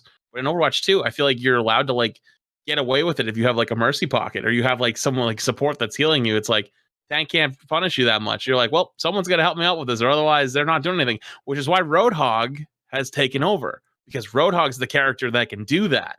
Like Ryan can't do that. Pin isn't even that worth it unless it's pinning another tank. Marissa doesn't really do that unless you hit the spear and it's perfectly on a wall. If they're next to the wall, it doesn't get the spin damage, and then you have to hit all the headshots at the same time. And if they get healing, you have to make sure you hit every headshot and finish it with a melee before they can use whatever movement attack they have to get away. Sigma, you can get it away with it if you hit the rock and they don't get any healing, and then the left click, and then they're close enough the melee just to be sure. It's like it's weird. It's like, I feel like if we nerfed Roadhog today, like let's say we just eviscerate him, we just went and Roadhog's gone. I feel like tanks still wouldn't be that much fun. Like it would be way better, but I feel like everyone else would just be having fun. Like as dumb as it sounds. Like I don't think fun. It. Huh? But Doom's fun, but I haven't. Sam, you're a Doom player saying Doom is fun. Like think about that for like 2 seconds. Like I actually don't think that Doom is going to be good for most regular players that are not good at Doomfist. Like you still have to hit the buttons. You hit the slam and your block's up 1 second faster. But if you're like me, I was like when you first were showing me shit, I couldn't hit a punch for my life. That's the average player. They're not gonna get shit. And like if you don't ever play Doom, you're probably not hitting a whole lot of your punches. So if you take out Roadhog, right? You take out Roadhog. Where do you go next? Like you either go to another self-sustained character, which I feel like Orisa or Ramattra would then take that spot. And then you just go to this really, really, really boring. You sit there and don't die. You just sit there and your full job is to not fucking move. And then you poke out. And, you poke out as much as you can, and then you get pressured. You just go and just wait for your supports who have the big healing to come save you. I call it the Ramattra forever. When you just sit there and you're just like blocking and hoping that the rest of the game carries on around you. I used to have so much fun with tank. When the first beta came out, best peak beta. Beta 2 was better, but it was like, like Junker Queen's really strong, but was it Junker Queen really strong, or Nade was really strong, or Anti was really strong? We all thought it was Anti was really strong. Then like the meta developed in pro play, and we saw the Shout was actually what was really strong, but like we didn't know like Kiriko was coming with Cleanse, and it's like then Kiriko came and Junker Queen never got those returning buffs to like make her better, so she's actually worse than she was before. But like at the same time, she's actually like like she's super fun to play, but she's not really playable. So it's like I feel like I actually, maybe I'm in the minority of this. I actually feel like tank is going downhill really, really fast, and nobody's noticing because all the supports are screaming.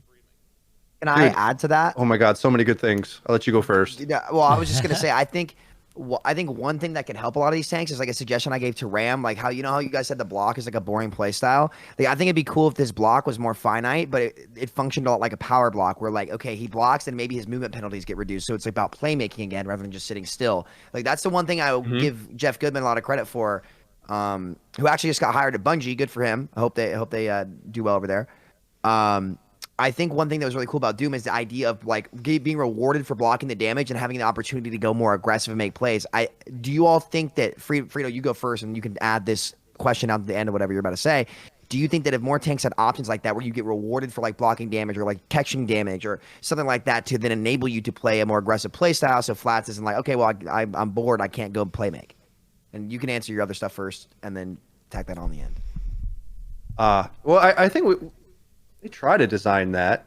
It's just like their intention with RAM, they said outwardly, and then I'm looking at it, I'm like, yeah, that's not what's going to happen.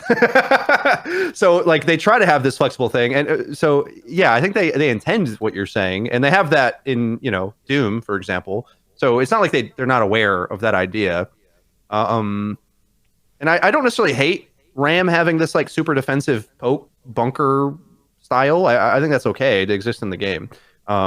As we add more heroes, it's like not everyone can be Junker Queen or Rhine, like we need diversity. But in Flats' rant, okay, I counted 3 things that I wanted to highlight. One of them gets us back to the original question that was asked, but 2 things near the end. The Junker Queen example, I forgot to even add it on the list. Okay, so my list is growing of bad balance decisions that clearly miss all context. So balancing around a mechanic balancing around the results, the data of Junker Queen, when you're adding, and you're adding. We didn't know you were adding it. You knew you were adding it. You had Kiriko the whole time, a cleanse. We didn't even know that existed, okay? And you rebalanced the entire game and then added a new character. And we can't keep doing this. It's so dumb to do this. We've said it now so many different ways, so I won't repeat any of these points. But you can't expect data to make sense, to make decisions for the thing coming up. Never going to work, okay? That's one. Tank getting worse and worse and worse. I hard agree with everything Flat said. Because when I'm playing against a Kiriko, as anything that isn't like I one-shot you, and the Kiriko heals it is the most infuriating thing.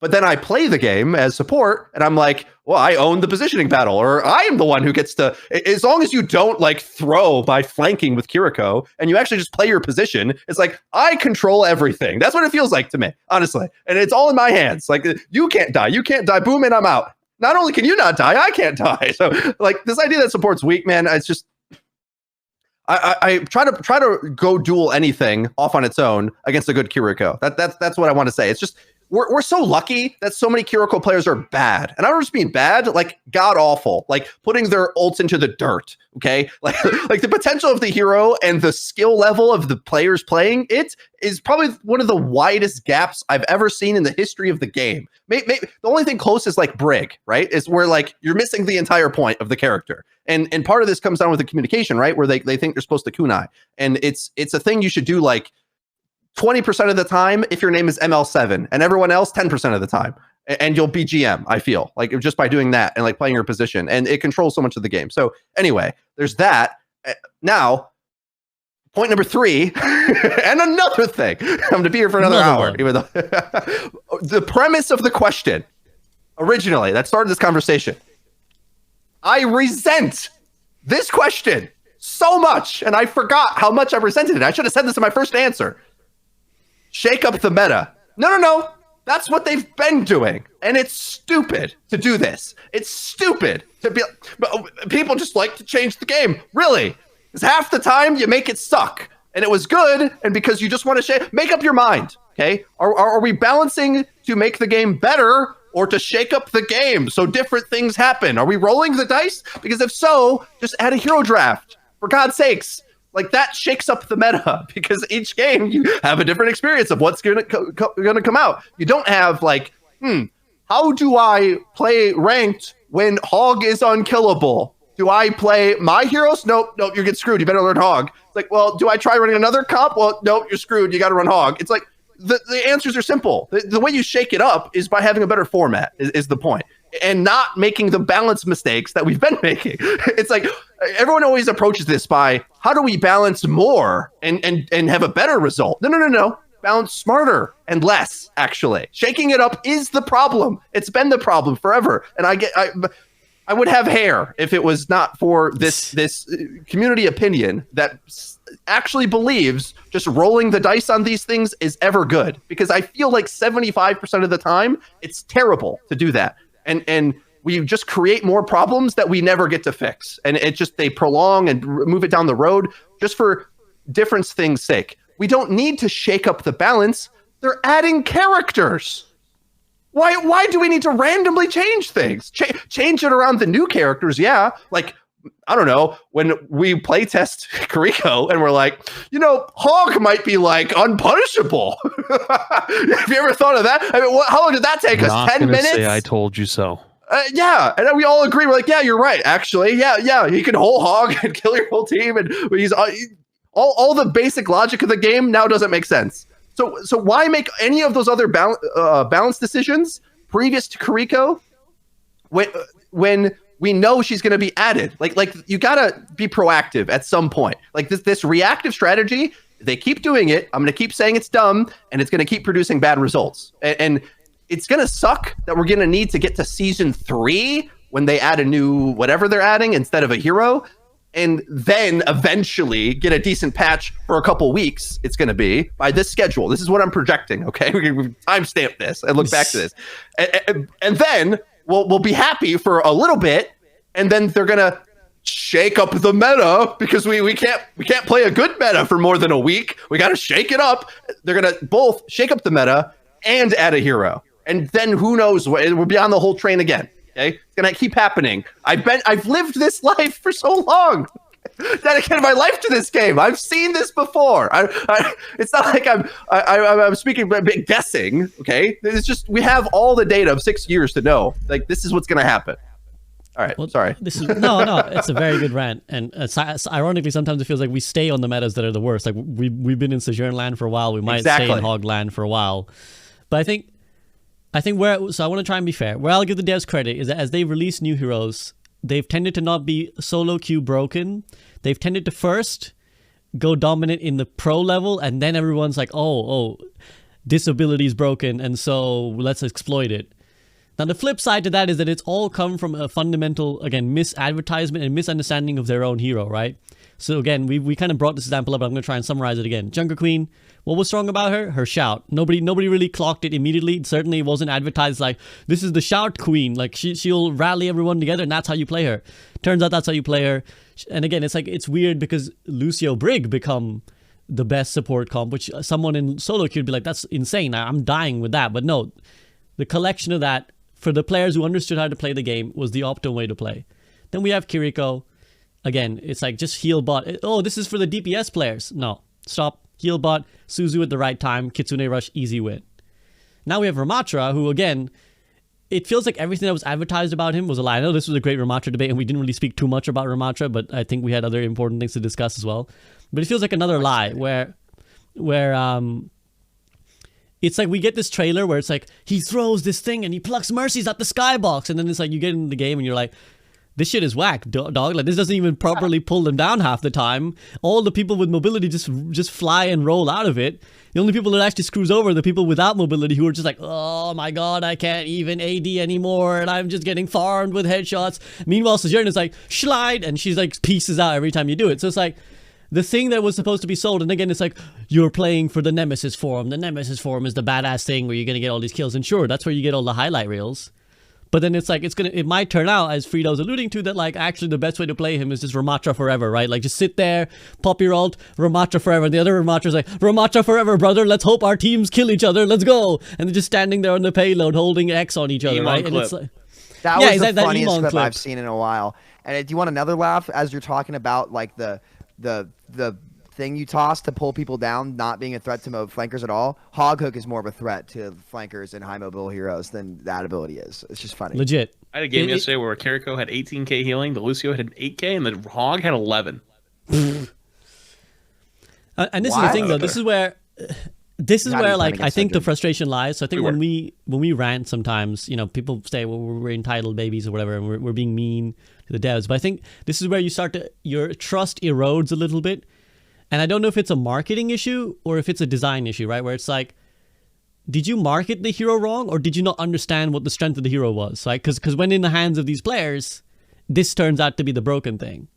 So like, what was it, right? Because obviously we meme about the tempo tank thing, but like even beyond the tempo tank, it's like, so you think it's a design issue, Sam? It's 100% design. The marketing team has to market it based on how they've been told it's designed. Like, so the designers don't understand how it's going to work. And again, I'm not trying to dog on them here, but there also hasn't been a real environment where they have people who actually know the game play testing until this time around. And even then, I'm just going to call it how it is.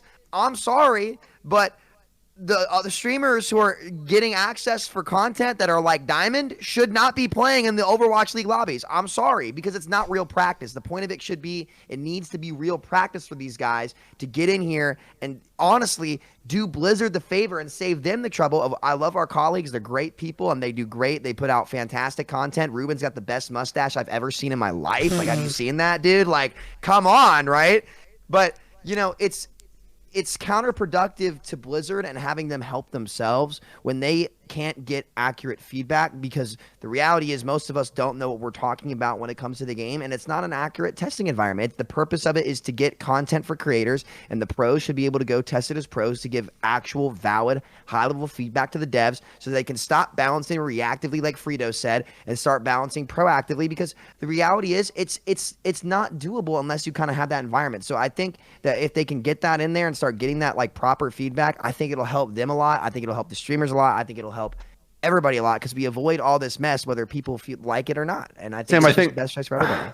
I just want to correct something you said that I don't know if you are under this impression or everyone is, but it's my understanding that playtests are not for decisions on what you're on, like balance, basically. Like, you can give feedback. There's a difference between you talk about like the feeling, but I'm just saying my point is, I'm not saying they're supposed to be. I'm just saying this is how they do it. It's just to try it out and tell them this feels good or bad, like generally speaking, not what we're doing here when I said, yeah, you'll never actually rush with this character. That's not going to happen. Like that's what I said. Like that matters for the balance, but that's not really what these playtests are for. And maybe they should be for that. Like I agree with you. Like, I'm just saying they don't do that. That information would be so much more beneficial to Blizzard than all of the stuff that we all say.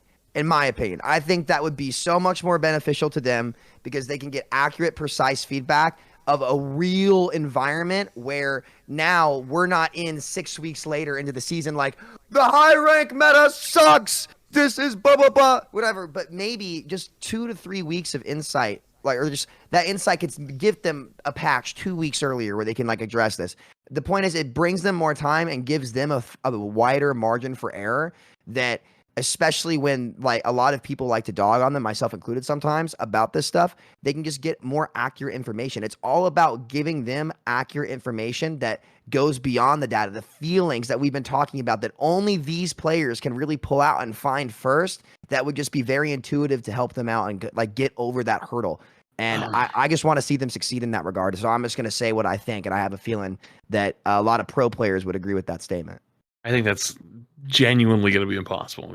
Just to bring it back to earth, I think it's genuinely impossible. Yeah, but there's so many reasons for that. Like, even just taking out, like, just being objective, like biases. Like, what happens when pro players want certain characters to be biased, and they're like, oh yeah, like, no, like this character needs to be balanced more. I'm not saying listen to them 100%, by the way. Just to no, be clear. I know, but I'm like, saying, like, there's a lot of situations there where that's tough. Like, I don't. Or at least the truth about what a hero is. You know what I mean? Like, I hear what you're saying. That's what I mean. we just mean I find it. I think we all can agree. Like, Kiriko is not to flank for Kunai. Okay, right? Like it was kind of what she was advertised as. Like, well, this is the DPS pick for support players that can go dual, and it's like it's so unreliable to do. That's not really viable. Like, you kind of throw when you do that, so you're kind of incentivizing a throw, sort of like with you can swap to your mercy pistol, or Ram is a Russian tank. Like those things are not something that we should be saying to the player base at the start. You know, and the tuning of what we want to be good, like, yeah, that's going to be completely biased in the pros' hands. But at the very least, they'll like understand the game they're creating. You're right. I phrased that poorly. Just to help identify what it is, right? Because in our lobbies, you can see in our gameplay, like, we're just running it down, right? Like, but if you give these guys time, they can at least help identify the core and give a better, more accurate picture. I'm not saying that you should let these guys tell the devs, hey, this needs to be 6 seconds, this needs to be this, that, blah, blah, blah. But what I am saying is that they're going to be able to achieve a way more accurate image of what the character is and what it's good at that will help paint a better picture for them. The better the information is, it's just the more ways. It's not just the players though. You can get analysts in there, you can get casters in there. A diversity of opinion, right? We need the play to inform the analysis. It isn't necessarily, valuing one opinion over another necessarily. Yes, that's all I'm saying. It's just a diversity of opinion, right? Is what you're getting at. Apologize, I phrased that kind of poorly, but like it's more so about the actual literal environment that is created in order to get that image. So yeah, thank you, Freedo, for elaborating that better than I did. Yeah, and again, I would just add, it's just about getting a diversity of opinion that isn't just like, let's say, internal playtest or an all OWL or all creators. We get stuff wrong all the time. Like the devs get stuff wrong, we get stuff wrong all the time. Freedo's trying to remember the last time that ever happened to him, but we have bad takes too. Like, don't get us wrong. Frequently we have bad takes. So like, we're not saying listen to us only, but like just I think the point that we're getting at is they need the opportunity to do that, and they have not been given that a single time in like the last several years for Overwatch. And I think I understand as well because as do other Flat games have this? Like I'm trying to remember other high level competitive games. Yeah, I actually think this is just like a really bad idea. To be honest with you, I'm really against it. Why? I'm so against it. Yeah, like logistical problems, logistical problems of bringing people in early to playtest something like that. It's already tough enough to do that without shit getting leaked and having problems. Yeah, never mind competitive integrity behind it of like, this character might be really strong, or like, who are you going to have in it? Like, you have 20 Overwatch League teams. We're talking just Overwatch League teams. It's not even talking about contenders and whatnot like that. Like, you're going to have players from every single team have an access to it so they can go back and report what they found to their teams, because otherwise someone gets a competitive advantage above someone else. There are so many complex problems I think that this could start. Like both competitively and non-competitively that already begin. But what I actually think, I understand what you're kind of alluding to, and I understand like pros will always know better than any content creator who's like, pros are just a different level. We've always like talked about that, and even GM, people just say, oh, it's just GM. Like GM has like 9 levels. There's like low GM, mid GM, top 500, low top 500, high top 500, tier 3 contenders, like high contenders, Overwatch League, best players in the world. Like you bump into like proper one day. Like you're like, oh, GG. Like, it's not even like Overwatch League. It's like, oh, we have an Overwatch League player. They have an Overwatch League player. It's like, no, that guy just kills everybody. Like, we're fucked. Like there are levels to this shit. Like, but beyond that, like, I think what you're asking is like a Herculean lift amount of stuff. Like, I understand like having stuff to play test to like be able to like give feedback. Like, hey, for like this character is gonna be real strong. Like when people get to play test stuff, like. I get it, but where do you draw the lines? Where does the competitive integrity sit with that? Like, who gets to be in there? Is it something that like I feel like you'd have to have them almost as like literal play testing like a paid position type of deal, because like they'd have to be a part of the company. Like where do you draw the line between like what is a free service because they want to play the game and make it better, and actually being paid and compensated for the work and expertise that they're providing? And I'm sure that even that has to be contractually worked out with the Overwatch League and them, and if they were doing it with Blizzard. There are so many hurdles to this. It's not even funny. Couldn't you say that for creators as well to some degree? No, and we're not contracted by them. Like they let us when we do that kind of stuff. Yeah, but couldn't you say that a lot of these pros would just be willing to hop in and not be paid for it too? But you could say that same thing. Incentives. We don't have an incentive though. Like we get to play it a few minutes early to create content that creates hype for the game, that creates buzz, that gets us to show off the character. That is a mutually beneficial agreement. If pros are going in for doing it, there's also where they can end up being.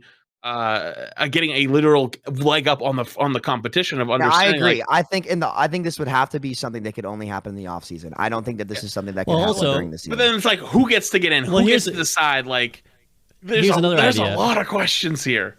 And I think Flats has brought up some I'm really thankful for his perspective to bring up these sort of negative points rather than us just echo chambering. But here's an idea. We are actually quite deep in Overwatch's life cycle. We have a lot of former pros. And again, that's to assume that there's no former. I mean, I'm sure there's former pros of other games in the dev team, but not that I know that there's too many former Overwatch League pros sitting in the dev balance team. Why not get some of these guys in? Now you're talking about paid positions at that point. Yeah, like literally a paid position. I'm literally talking. But you're going down the right position. track, I think. At that point, that's when I think you're going on the right track, because Overwatch League is one of the. Like, I hate to say this, but it's like one of the worst esports in terms of longevity. Like it is. Oh yeah. It is turnover rate is unprecedented. I don't even know how many season 1 players are left.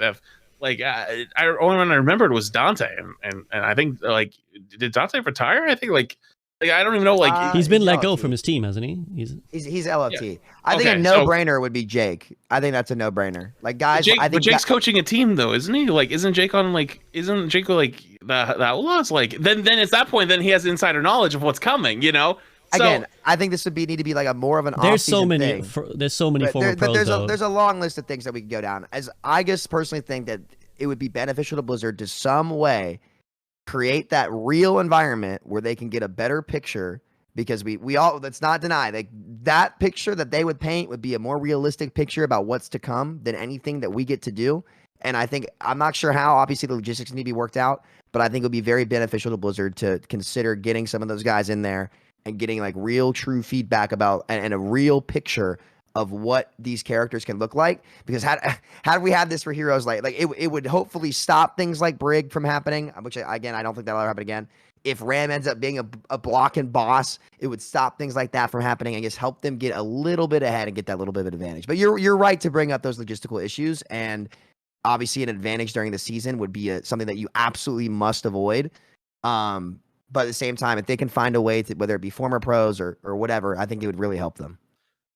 Flass made so many good points, but I just want to make clear, despite all the reasonable things he says, I just want my opinion to be weighed more than everyone else's. Me personally, I want to be able to be heard and everyone agree that I'm right. That's all I want, really. No, but like, to joke about it, like I offer myself as tribute. So to what I would like to see is like just the tests they do. Like I think it was days before it was going to be released anyway. Is this like all the things about like competitive integrity? I understand. I just mean like they need to stress test and QA the game. Essentially, would be how I would say it, to know what the hero will do. And if what I shouldn't be able to do is see the trailer and say, oh, none of that's true, what they just said. Like that should not be the case, right? And that is a simple asking of any analyst. I feel like anyone who is worth their salt can help that not happen, because it's happened twice. And anyway, so like it being the highest level isn't so important to me, but stress testing like good players, okay, try to run this against it, you know, or try to do this, or what happens when you play to rush? What happens when you play to poke? Like at least something like that is what I would suggest. If I were hired for such a position, that's what I would do. Is as a coach does in a game, like and again, you can do this with GM players. It doesn't have to be OWL pros that have a competitive advantage in this. You have like one genius mastermind who's bald and wears glasses. Basically run this, and not every OWL coach does this, but like especially when, let's say in the hero pool environment, they might like throw things at their players and say, okay, like our best proper sick today. Okay, you got to get in there. And what do we do? Like, can we sink or swim in this environment? And you kind of, that's what you should be doing. Whereas I feel like what they do is what I was trying to say to Sam earlier, which is they isolate that one player of a like Diamond, Pro, OWL, whatever, and we get a few of them and we say, oh, he feels like this. But that's not so helpful when the whole basis of how you're selling the character is not going to work in the meta, in the reality of the player's experience on the whole. I think that's an issue, because that I think it's even more damaging on Kiriko, because the gap between not healing and going for flanks and doing the, let's say, 10% duel but 90% support, it's like so much more value, right? And telling the players to play the wrong way, it's not helping the community or the play experience, in my opinion. Yeah, totally fair.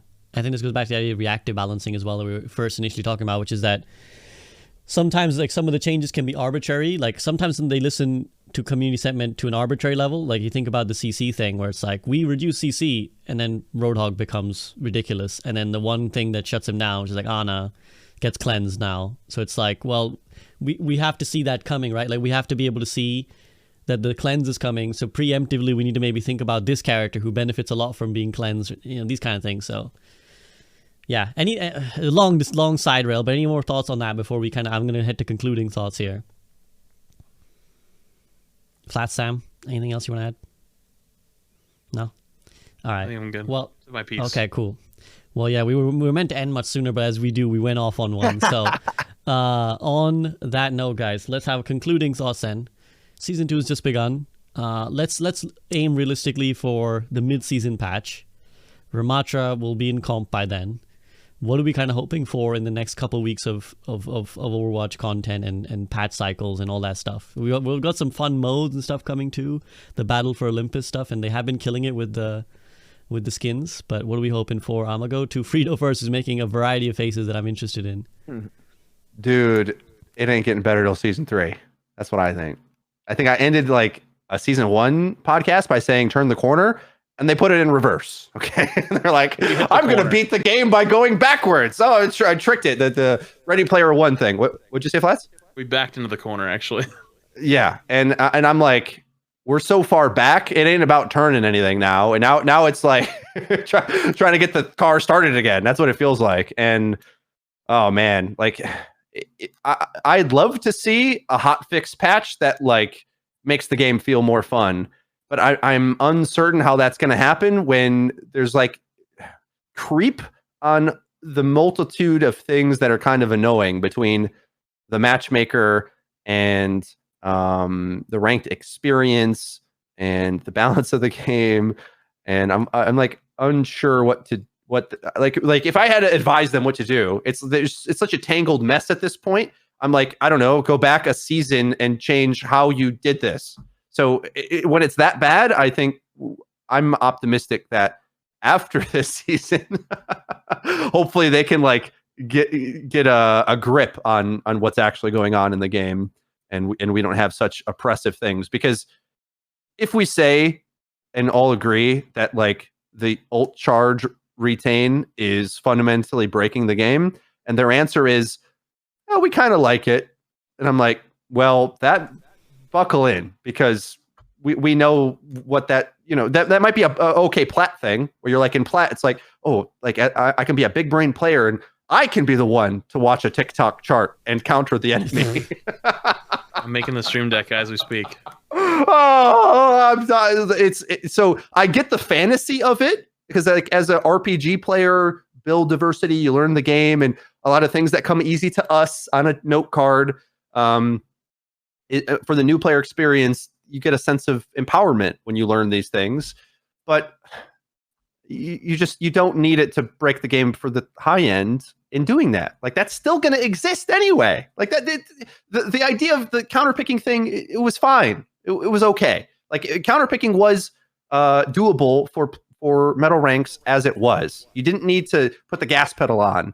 And that was abundantly clear pretty quickly, and I just don't see why that and a multitude of other decisions can't be like reverted now. Basically, just revert it now. And oh man, it's gonna be rough. We get your queue times in, guys, because we need to give them data immediately. Lots of data, so they can make these decisions, man. Even the passives in general, I feel like need reconsidering. It's like there's a lot of, I think, to summarize Overwatch 2 is a lot of like ideas that like when you actually practice them, it's like, wait a minute, it was great in a marketing tool, but like where are we at now? It's like, do we need these role? Like, do we need a DPS role passive? Like, okay, the tanks can, the tanks should just get boop less. It just makes physical sense. Doesn't have to be called like a specific role passive. Like, it surely makes sense that when Lucio go boom with the power of music, that a petite British woman goes further than this giant fucking armored Russian German man. Like it just makes sense. He actually got nerfed because he had a passive in Overwatch 1. Now everyone has the passive. Well, everyone has the passive, right? So it's like, we don't talk about that. Yeah, we don't talk about that. But it's like, I know Sam feels this, but it's like, you're never going to make a DPS passive that helps all the DPS equally. So it's like, possible. Just stop. Just stop, because all you're doing is shift. I know they said it was like another knob they could tune to help with the balance, but it's the opposite now. It's like another problem that they have to solve with the balance. Like, oh, Genji's numbers are fine, but now he goes snowballing when he gets a kill because he gets his reload and the movement, and it's like you just made yourself another problem now. So, agree completely. Like, these things, I think they just need to rethink that. Just take it out. Like, it's not going to bother compounded anyone. by support players not using their passive well. The player base.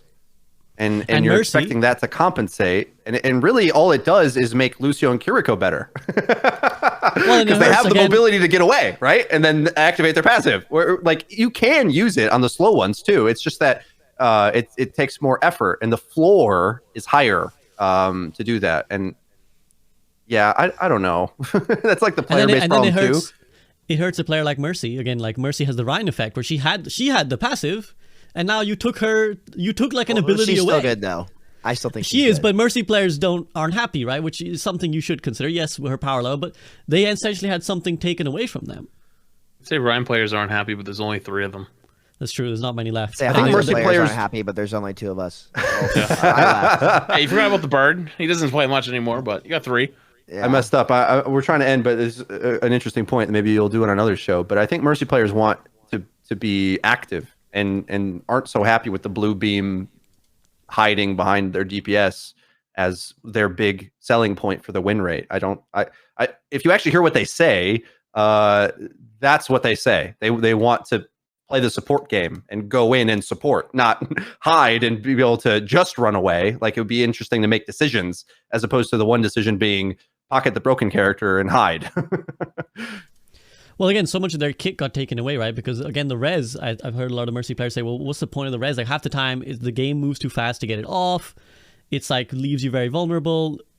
So it's like, I think that's where Mercy players are perhaps upset, because it feels like the things that were her identity, quote unquote, in Overwatch 1 have been eroded in favor of, like, yeah, just hide around the corner with the beam on. Like, so, anyways, Sam, next couple of weeks, mid-season balance patch, what we thinking? I would like to see some changes to try to bridge the gap between the bottom heroes in the game and the top heroes in the game. Most of the top heroes in the game having excellent mobility options. I wasn't thrilled with this patch. I wasn't incredibly depressed with this patch either. It didn't hit hard for me.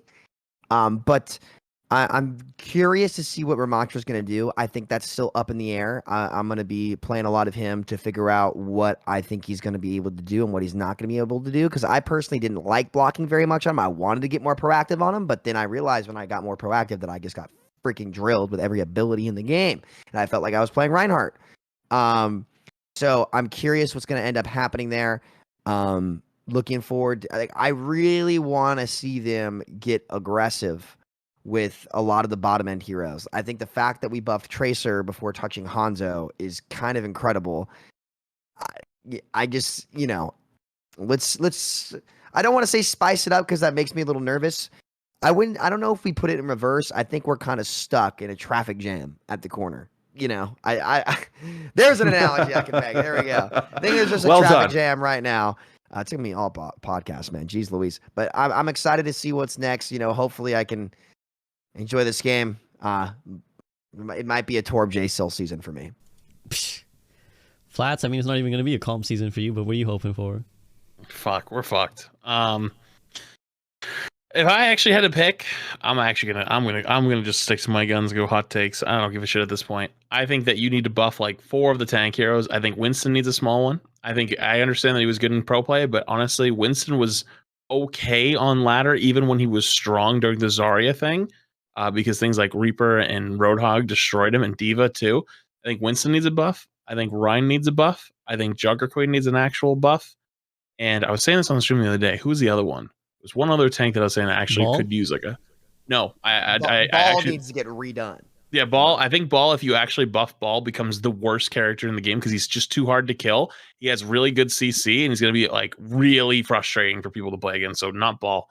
And then there's one other tank, but I think you need to buff like 4 of the tanks because they are just not good. Like they are just falling behind everybody else. Everybody should have somewhat of a niche. Roadhog just gets to do it all. He has self-sustain. He has one shot. I think Roadhog gets nerfed. I think you buff like 4 of the other tanks. And I think that some more stability in that role would actually make the support role feel a little better. I actually agree with you guys. I think the DPS passive is stupid. I think that's got to go. The support passive I'm still fine with for now. But like, it's also hard to say because like The balances hasn't been good. Like, for example, if you're going to remove the DPS speed passive, why did Genji not get rebuffed during that? Because if the whole logic behind nerfing Genji originally was that was what was making him strong, wouldn't by proxy you removing that make him bad? No, we didn't think that far ahead. That's fucking terrifying. But yeah, like this is like the whole thing of like data driven. Like that's why, like for example, Rhino probably never get a buff, even though realistically the character feels terrible to play. One, pin, you can't one shot people. Two, I understand when they nerfed Fire Strike originally to 90, like you know it was thought of too powerful. But like if I land 2 Fire Strikes in a row on a squishy, why don't I deserve that kill? That's my posed question at this point. If they receive 0 healing and I hit 2 Fire Strikes in a row, why would that not? Why don't I deserve that kill? Like I feel like that could actually that removed like a fun thing with BAP. That made BAP kind of strong, where you could have window fire strike. We had this combo ability that actually was threatening. It destroyed that comp completely. The only thing that makes it viable now that's why you want a team wipe with that combo now. Well, if you have 2 fire strikes. Well, I mean, you do have 2 fire strikes, that's for sure, but that also made window threatening again. BAP is fucking terrible, and if you buff BAP's damage or healing, you make him just OP. So by buffing somewhere else, you actually would make him a lot more viable, because currently right now, what's the argument that Kitsune Rush with almost any other characters that don't require a ton of aim, like, you know, for example, in the Overwatch League meta, they had the synergy with the Reaper and the Winston. You were able to just go bananas with Kitsune Rush. That's why they played for it. So like, if Window Fire Strike is so crazy, then why are things like Kitsune Rush and, you know, Reaper's left click, or even like Zen left click at one point when it was like just stupid broken, when like that bug, why are those things allowed to exist? You know, like, and we're also talking breakpoints at that point. Why is Sojourn Mercy still able to one tap? Like, I feel like the examples just seem very nitpicky, and it's like, you know, we're not going to change them because in the metal ranks, it's actually got a 53% win rate. Well, okay, well, you want to talk that, and you also wonder why your players aren't improving. We want to talk about the competitive ladder really fast. You can play Reinhardt from bronze up to plat and actually like feel like you're actually a good tank player. Then you hit diamond, and all of a sudden you're dog shit. And you're like, what happened? Why can't I beat anybody? Also, why does nobody play Ryan? And then you turn on your favorite streamer's streams and nobody plays Ryan. And it's like, wait, why am I playing this character that, you know, I won all these games with, but now, you know, nobody else plays him? Like, am I missing something here? Oh, maybe there's this huge disconnect. Like, yeah, he has a high win rate there, but you can't get past that rank, because once you get to the next one, it falls off. And it's like, oh, well, he still has a high win rate in the next rank. It's like, well, what does the pick rate look like? Is it really, really low? Is it only in certain maps? Like, what other characters are also being picked? These are the things that I don't think are thought of. Anyways, I think we're fucked. So that's amazing rant. I just want to, everyone, you're welcome for spinning flats off. A little bit of devil's advocacy got him like minutes more of content. you're welcome. I totally agree with his Rhine buffs, by the way. It's ridiculous that pin can't kill things. Doesn't make any sense. We got sweaty today, fellas. We got sweaty today. Yeah, I mean, sure. From my perspective, yeah, I'm kind of with flats. Right, I've given up on comp because we haven't even mentioned the matchmaking is still a clown fiesta. So like whatever buffs it, like this is the problem. It's like compounding problems. Whatever balance changes they might make, it's still going to be a fucking clown fiesta, because there's still like, you know, just absolute randos in your game when the matchmaking is like asking you to like play alongside like a monkey who just discovered fire or something. You know, like I don't know what I'm supposed to do. So it's just like. Firstly, I think first and foremost, the 30% has to go. 30% alt chart swap has to go. Like today, right now, the next time you patch, that has to go. The DPS passive should go with it. Just say, look, guys, we tried, but this is actually not having the effect we wanted in the game. There needs to be like consistent ideology. I've said this many times. There needs to be consistent ideology about what we're balancing towards. They'll say there might be, but then the actions that they show are the opposite. You can't be like, we know what we're doing, but then be like, hero swapping isn't a thing, guys, so we're going to paywall this hero. It'll be fine. And then make hero swapping the thing to like, that actually defines wins in games of Overwatch, where it's like, hero swap to counter their tank, that's how you win for free. So like, you have to do that. We haven't even spoken about, you know, the whole hero paywalling thing, because Ramattra, like, obviously is at the moment underwhelming. And to be honest, I'm okay with that as a solo queue. And in a solo queue, again, I don't want to comment on what he's going to do for the pro level. Quite possibly he ends up, who knows, he ends up being broken, gigabust, I don't know. But in a solo queue level, having one tricked him for like 3 days straight, he's very underwhelming, which I'm actually fine with, so that people don't complain about new hero broken on the battle pass, pay to win, because that's a whole nother problem. But then we need to make sure that like certain things aren't dominating the game, and I do think there needs to be that. I don't think we can live the dream of like having a rotating cast of characters who are like meta at one point in time or the other. Roadhog, if every time Roadhog is meta, someone dies inside, like a soul is lost every time Roadhog, like you enter a game and some guy's playing Roadhog. Like, I swear to God, dude, if I get another quick play game where we go Ram v Ram to start with, that guy just whiffs all his cooldowns to Narnia, loses the first fight, and then runs to spawn and goes to Roadhog, I'm gonna fucking lose it, dude. I'm just like, what the fuck are you doing with your day? That like day 2 of the new fucking hero, you can't stand to lose 2 fights. I asked if they're a free-to-play player. If they say no, I say you're a terrible person. For real, dude. Like, because again, I'm okay if they didn't have Ramattra unlocked, but like the dudes who literally start Ramattra and then switch Roadhog, I'm like, you're the fucking scum of the earth, dude. Like, you literally day 2 of the new hero, you can't spend 2 fights losing without going to Roadhog just because you don't understand how to play your hero. Please, dear God, seek therapy, find help, find Jesus. But like, we need to have like a consistent ideology to this. Like, they can't be heroes like Reaper and Roadhog just free winning. Like, it just can't. If you want the game to be fun, I swear to God, dude, if 2 weeks go in and Ramattra's in comp and Roadhog's the guy everyone's picking, I'm out. I swear to God, I'm telling you now, I'm out. You can't make this the game. This is not what people signed up for. I'm out. And so there has to be some like sanity. Please bring the sanity back to Overwatch, okay? I'm tired of like just like the most the most easy brainless thing, just fucking hard counter their tank being the way to win a game of Overwatch. I'm done. I can't. So please, dear God, Blizzard, like, you know, I'm not trying to be mean. I'm not trying to rant for the sake of ranting. I'm not trying to rage bait. I promise you. I love this game, but I'm slowly every day, that love is being chipped away to the point where I don't want to play anymore. One thing to say. Yeah, all you gotta say is this: when you change Doom to tank, one of the big reasons like that he got changed the way he did is that they didn't like that tanks could one shot. That was one of the main reasons that people talked about. Let's just follow precedent and try to make some changes so that we can all. How the tables have turned on this podcast over the last 2 years. I love it. Oh Sam my is God! the voice of reason. Yes, I get to sit back and listen now. This is great. You're not wrong. Just let's follow precedent. Well, I mean, fellas. this is the thing again. It's like I will pull you back, Ender. Yeah, I'm unbreakable. Next time I'm gonna bait him about aim assist, then we'll get him going. I'm gonna make a list of how to bait Sam. We're gonna put Brig. But it's like the things change, right? Because previously we were like, I remember in the podcast in the past we've been like, you know, burst healing is a real problem in Overwatch 1, and it was. And then it was like CC is a real problem, and it was. And we're not just idiots who are changing our mind for the sake of it. Again, it goes back to my favorite quote of mine: when the facts change, I change. You said hero swapping wasn't the defining thing, then you changed, and I changed because you changed the game. Now I think like one shots are like the dominant thing that everyone hates, right? I think the new train that we're approaching is like we've peeled the banana back and the problems are out of the way and new ones are presenting themselves. That's a sign of progress, right? So let's just make sure we keep whacking the moles when they keep popping up. Yeah. Exactly. So I think that's the next frontier that we're gonna have to fight. Is like we need to really have a look at like one shots in this game, because it can't be like Sojourn, Widowmaker, Hog just deciding the entire games in like a second. It's not like I just play Valorant if I want to do that. So, well, the reason is because against other things, there's the tanking and healing is good. Yeah. So it's like it isn't just that you can one shot; it's that the time to do other things it takes too long. It's worthless. So if you try, comparatively, and part of that, you know, I said it a few times, but like I think the Kiriko healing pocket, people just. I feel like the only one talking about it, but 70 healing a second that's what it is, right? Am I wrong? That's what it is, yeah. 70 healing a second?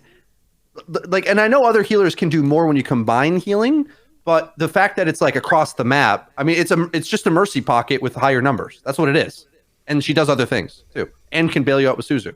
So I like the character. It's just that we should kind of expect when you make the game sustainable, where the support can't be punished and it can make a teammate unpunished. Well, what else? How are you going to kill anything? This is what we get after you do all those things. It sort of should be a logical progression. And we can either try to keep balancing the game perfectly or draft mode. I agree. And, you know, again, trying to be as consistent as possible. I think Freedo is hit the nail on the head. Like, it's the foundation, right? And Sam, I'm sure, would say this as well. It's like, start with the foundation. First stuff needs to be killable. And if it's killable, then, you know, different comps can exist. It's like, so it's not everyone just getting mass healed, mass protected. That's what we hated about Double Shield. It was just like, nothing died. And now the only solution is that you one-shot them so that all that other stuff goes out the window. So, yeah, I mean, putting it like this makes it sound very bleak, but Flats would probably say it is bleak. It is. So I don't know. Anyways. And the one role I think is strong, everyone thinks sucks. Oh, that's the funny thing, right? It's like, oh, support's the worst role, and I'm like, I think I'm it's actually 3. in agreement with you, actually, and I actually advocate for support players at this point. I feel bad for them, but like at the same time, though, like nobody ever gives a shit about my role ever. Like, never have. Like, well, you know what? Why do I care about you guys? Like, the queue times do speak to something, though, right? Like, there's a reason support players aren't playing. There's something there. Like either whether it's the strength of the hero, but it's like it's the feeling of playing the heroes clearly isn't it, right? It isn't what the DPS players are getting. It isn't what the tank players are getting. So there is something to be said. How much ever we feel their power is, that is one place you can look at the stats and be like, just people aren't playing this role. Yeah, the perception and reality on this, though, I just feel like has been off the whole launch. Really, that's the thing. Even when they radically changed things, the perception didn't change, and I just feel like the same perception exists in so many ways. But this is kind of like the way I frame it in my own head, and I know it sounds really dumb, but I'm gonna say it anyways. If you're American, you know football, you'll know what I'm talking about.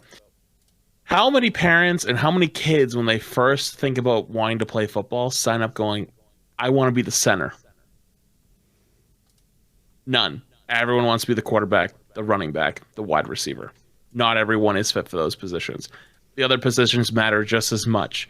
The O-line matters a ton. Tight end matters a ton. Defense matters a ton. You know, who wants to be the left outside linebacker? Like, linebacker's cool, but like, you know, the middle linebacker's the cool one. You get to call the plays. Left outside, it's like you get to sometimes blitz, sometimes not. Like, everyone has a role to play sometimes. And they're sometimes not equally as fun. And I'm not saying support shouldn't be fun. I think that they should be absolutely making improvements to improve that experience. But I almost wonder at some point, is it going to become unrealistic? And it's like, do we have to give the feeling of like you're playing like main character game where you're just the unkillable monster who can make other people also unkillable? And then, like, you just win the game every game. Like, that was Overwatch 1, Flats. We played that game. Yeah, exactly. I don't know. And it's funny because I've been saying tank hasn't been fun for me. I wonder if it's strictly like a higher elo type of thing, because like in lower elos, I'm sure the tanks last much longer because they're not getting headshot as much because it's like lower aim. You know what I mean? So it's like, in the supports, they don't go for damage. They go to heal the tank. So the tank experience is probably a fucking blast in the metal ranks because, like, you're just a titan and you stand there and get both your supports sitting there. Moira, who happens to not be flanking for the TikTok clips, and Ana, and they're just sitting there jamming their gun as far up your ass as it can physically go. And then you and the other tank sit there and you just battle like titan gods, and, you know, you feel like you're doing a ton and you're having a good time. And it's like, Ramattra but in high rank, that's not how it goes. Forever. No, that's not how it works. And then we wonder why there's no new high rank players around. Probably, you know. Yeah. Grumble, Anyways, grumble. we'll probably just keep ranting if we keep going. I know you guys got places to be. So as always, thank you so much for your time and company, guys. I appreciate chatting with you. Always a good, like, I feel like an Alcoholics Anonymous session where I get to like rant a little bit and I let it all out, and then I feel better afterwards. And I'm like, yeah, that felt good, man. It felt good to yell a little bit. So thank you very much. Overwatch group therapy. Exactly. That's the name of our group chat, by the way. For those of you who don't know, Overwatch therapy group. Yeah. our group chat is called the therapy group. So thank you very much, guys. I hope you have a great rest of your day, and I hope the season turns for all of us. Thank you for joining me. We'll be back on the stream in a sec. Peace out.